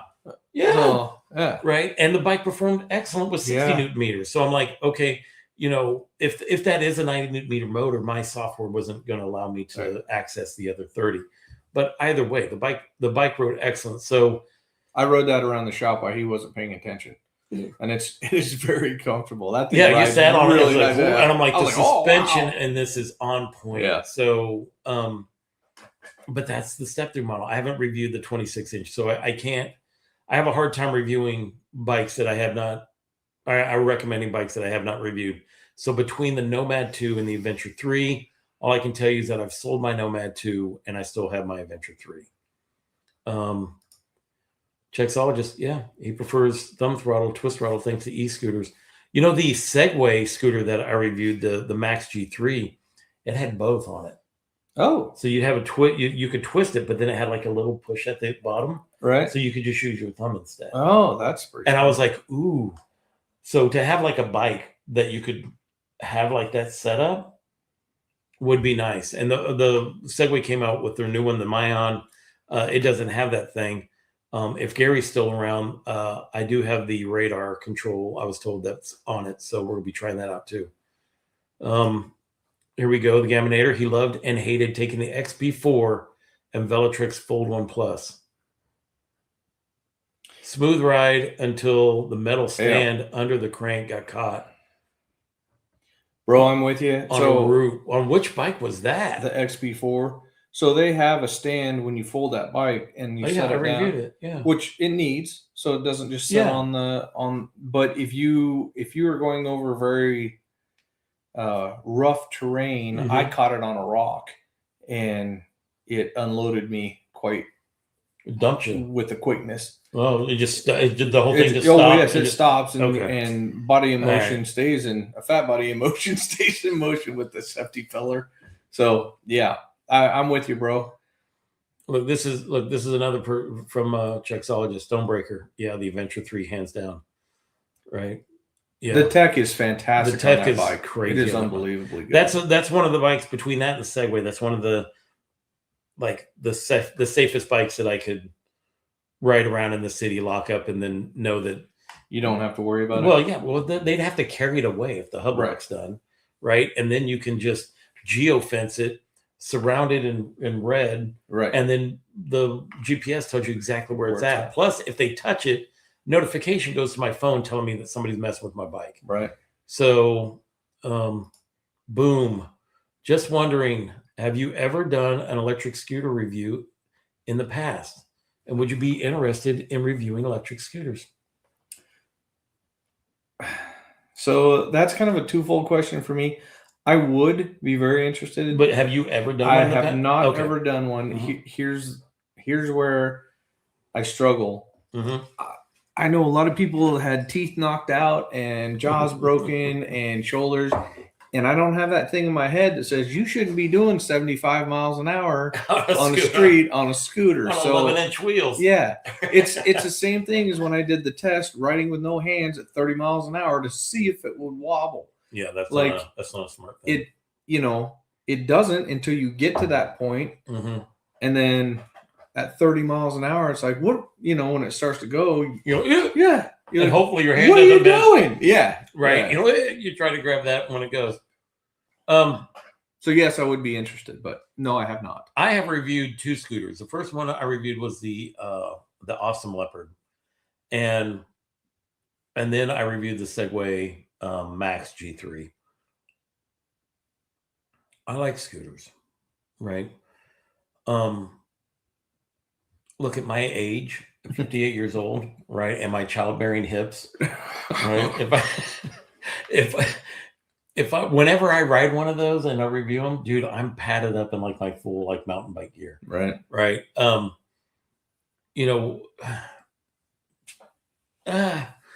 going both ways with it. Like I do it kind of like conservatively. Right. Because I really like, when I went to the gym, I would just grab a scooter and take it to the gym. It's super easy. And they're easy to throw in your car and pack. Throw them in the car in the back, right? So one time I needed to go downtown. My wife needed to go downtown. Yep. I threw the scooter in the back. We handled her stuff. She parked the car because she had to work. I grabbed the scooter out of the back and just rode back home. Yeah. Right. It was super easy. So I like scooters.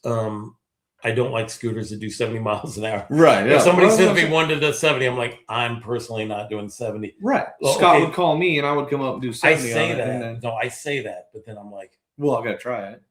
But will it really do it? That's the problem. I mean, come on now. That's the problem. My wife knows this too. Just I know this about myself. So yeah. So scares me. All right. The last detail. What is your trust in Bafang? Do you believe they'll eventually be UL certified? So I've done quite a bit of research. The two main motors are Bafang. Bafang's been around for a very long time. Bafang and Hentak. I don't know about the UL certification because that's a US thing. If you manufacture a bike and you send it off and spend the money and they check it, they are CE, which is an electrical certification that Europe does. They are CE certified, but they are not UL listed. Or UL certified. As far as Bafang goes with the new setup and everything else, like I said, Rob is an enthusiast and he puts these bikes through torture tests. And this goes, if people are using the same controllers and the same motors and other bikes, I have pretty good faith in him, considering, he does single track stuff and is incredibly abusive to that bike. And he's got 550 miles on it, and he just pulled that one out of the box because he wanted a white one also.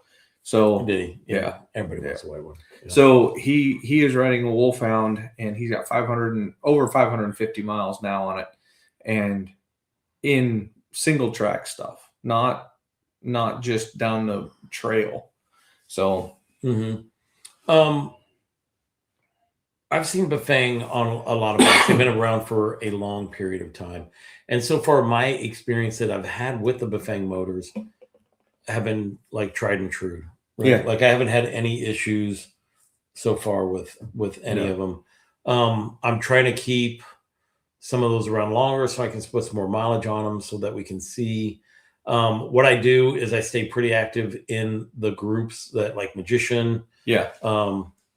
Right. They're the ones that have the biggest Bafang one. I'm in your group. I'm in the Rabid Ebikes group now. Yep. And there you will see people that, it's their only bike that they have. So they're going to ride it and they're going to put 2,000 miles on it, 3,000 miles on it. And that's where we're going to get the information on how these bikes are going to be. It's not going to be from reviewers like me. You don't have the time in the day to do it. Yeah. Like it's not my only bike. No. Right. So I would say that if you're wanting to figure out like what companies are having issues with their bikes or whatever, and you're in Facebook, or you could probably do they have subgroups in Reddit. Yeah. So you could go to Reddit and join some of those groups, or Facebook and join some of those, and see what people are saying about their bikes. I think that's what's going to tell us how these Bafang motors are going to last, how the Hintech motors are going to last. So if you're a Wired owner, hop in the Wired groups.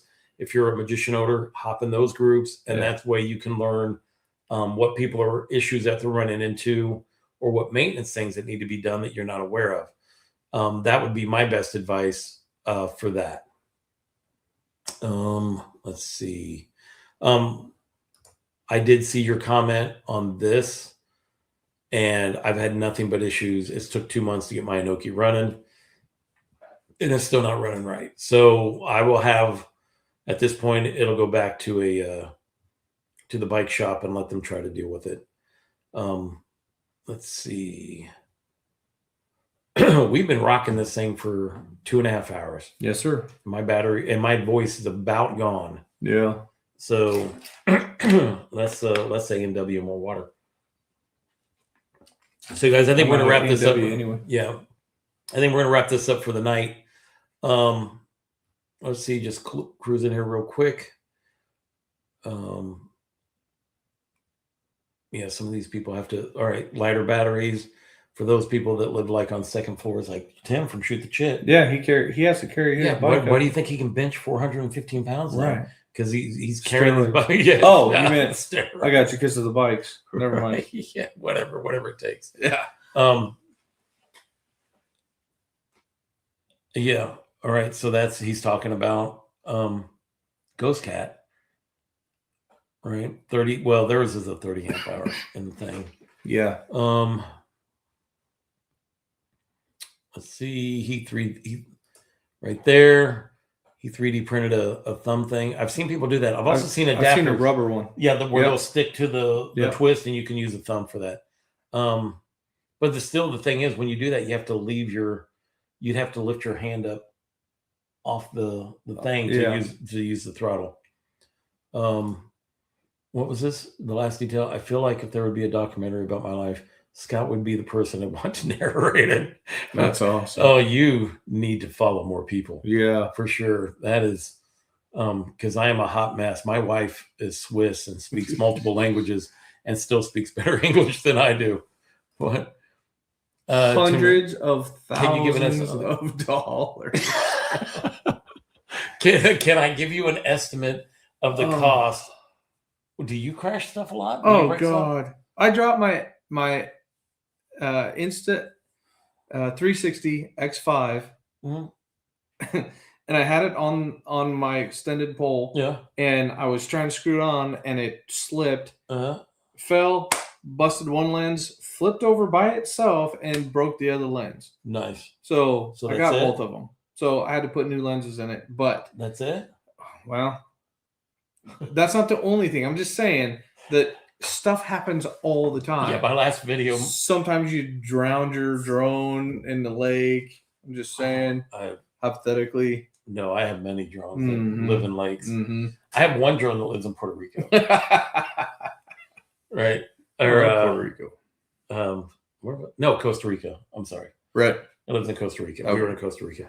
Somebody found that drone too, and they contacted me. Really? And I said, "Bro, keep it. That's all you, bro." That was the Neo one. Okay. And I'm like, enjoy that drone. Yeah. Right. I'm like, that's all. If you can get it to work, have at it. Yep. So yes, lots of money in. Now I know I've spent well over. I think I'm coming up to $5,000. Just in, I mean, every time I lose a drone, it's like $800. Yes. And I've gone through a lot of drones. Yeah. I've gone through a lot of drones. So, and then the X4s, I'd have two X4s, the Insta 360 X4s, right, because I would constantly smash one. Right. And so then I'd have the other one working while the other one was getting repaired. Right. Now that they have the kits, dude, if we open up my closet, you're going to see like 4. Dude, I saw that. Oh, you saw the line of lens kits? Yeah. So one thing I will tell you guys, like if you're gonna do this, don't buy 15 cameras. Keep it simple. You know, do your stuff. Get used to editing. Get used to recording. Get used to getting proficient at the process. If you want to add cameras later, do that. But one of the biggest mistakes I made when I first started, I'm not a big channel, guys. I'm still humble. I'm You're still almost getting started. You're almost Almost to 2,000. But the one thing that I did is I bought a bunch of cameras, and then I started getting frustrated because I was trying to pull in, so many different things, and then I just kind of freeze on my like you can edit. do So too many things, yes. especially when you're starting out. Like I didn't start out filming reviews the way I film them today. Right. Like I wasn't like day one, here we go. Yeah. Right. This evolved after like 2 years of doing this stuff.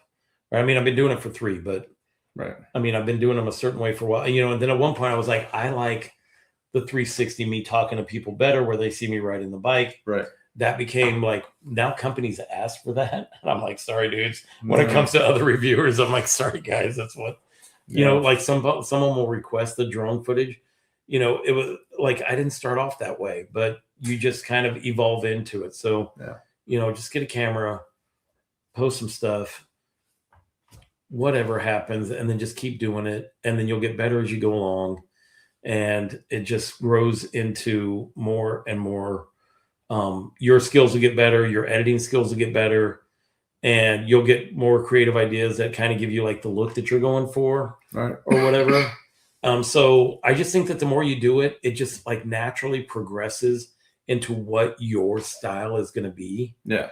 And I also don't think that we're not saturated with YouTubers that are in this field. Everybody likes different There's things. so many different there's so many different e-bike companies and e-bikes that are coming out. Like there's no way even Tell Happy can't review them all. No.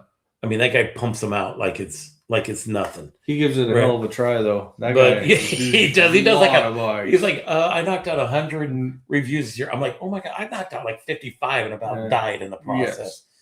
So just do it at your guys' speed, right? Doesn't have to be perfect. Just record it, upload it. A company might notice. Repeat. Just get keep better. Going. Just get more creative with it. Yeah. If you're having fun, and you like being creative, which is what I like to do, even though every one of my reviews are all the same now. But once I hit the road, I don't know what's going to happen. And in Chicago, it's always something weird.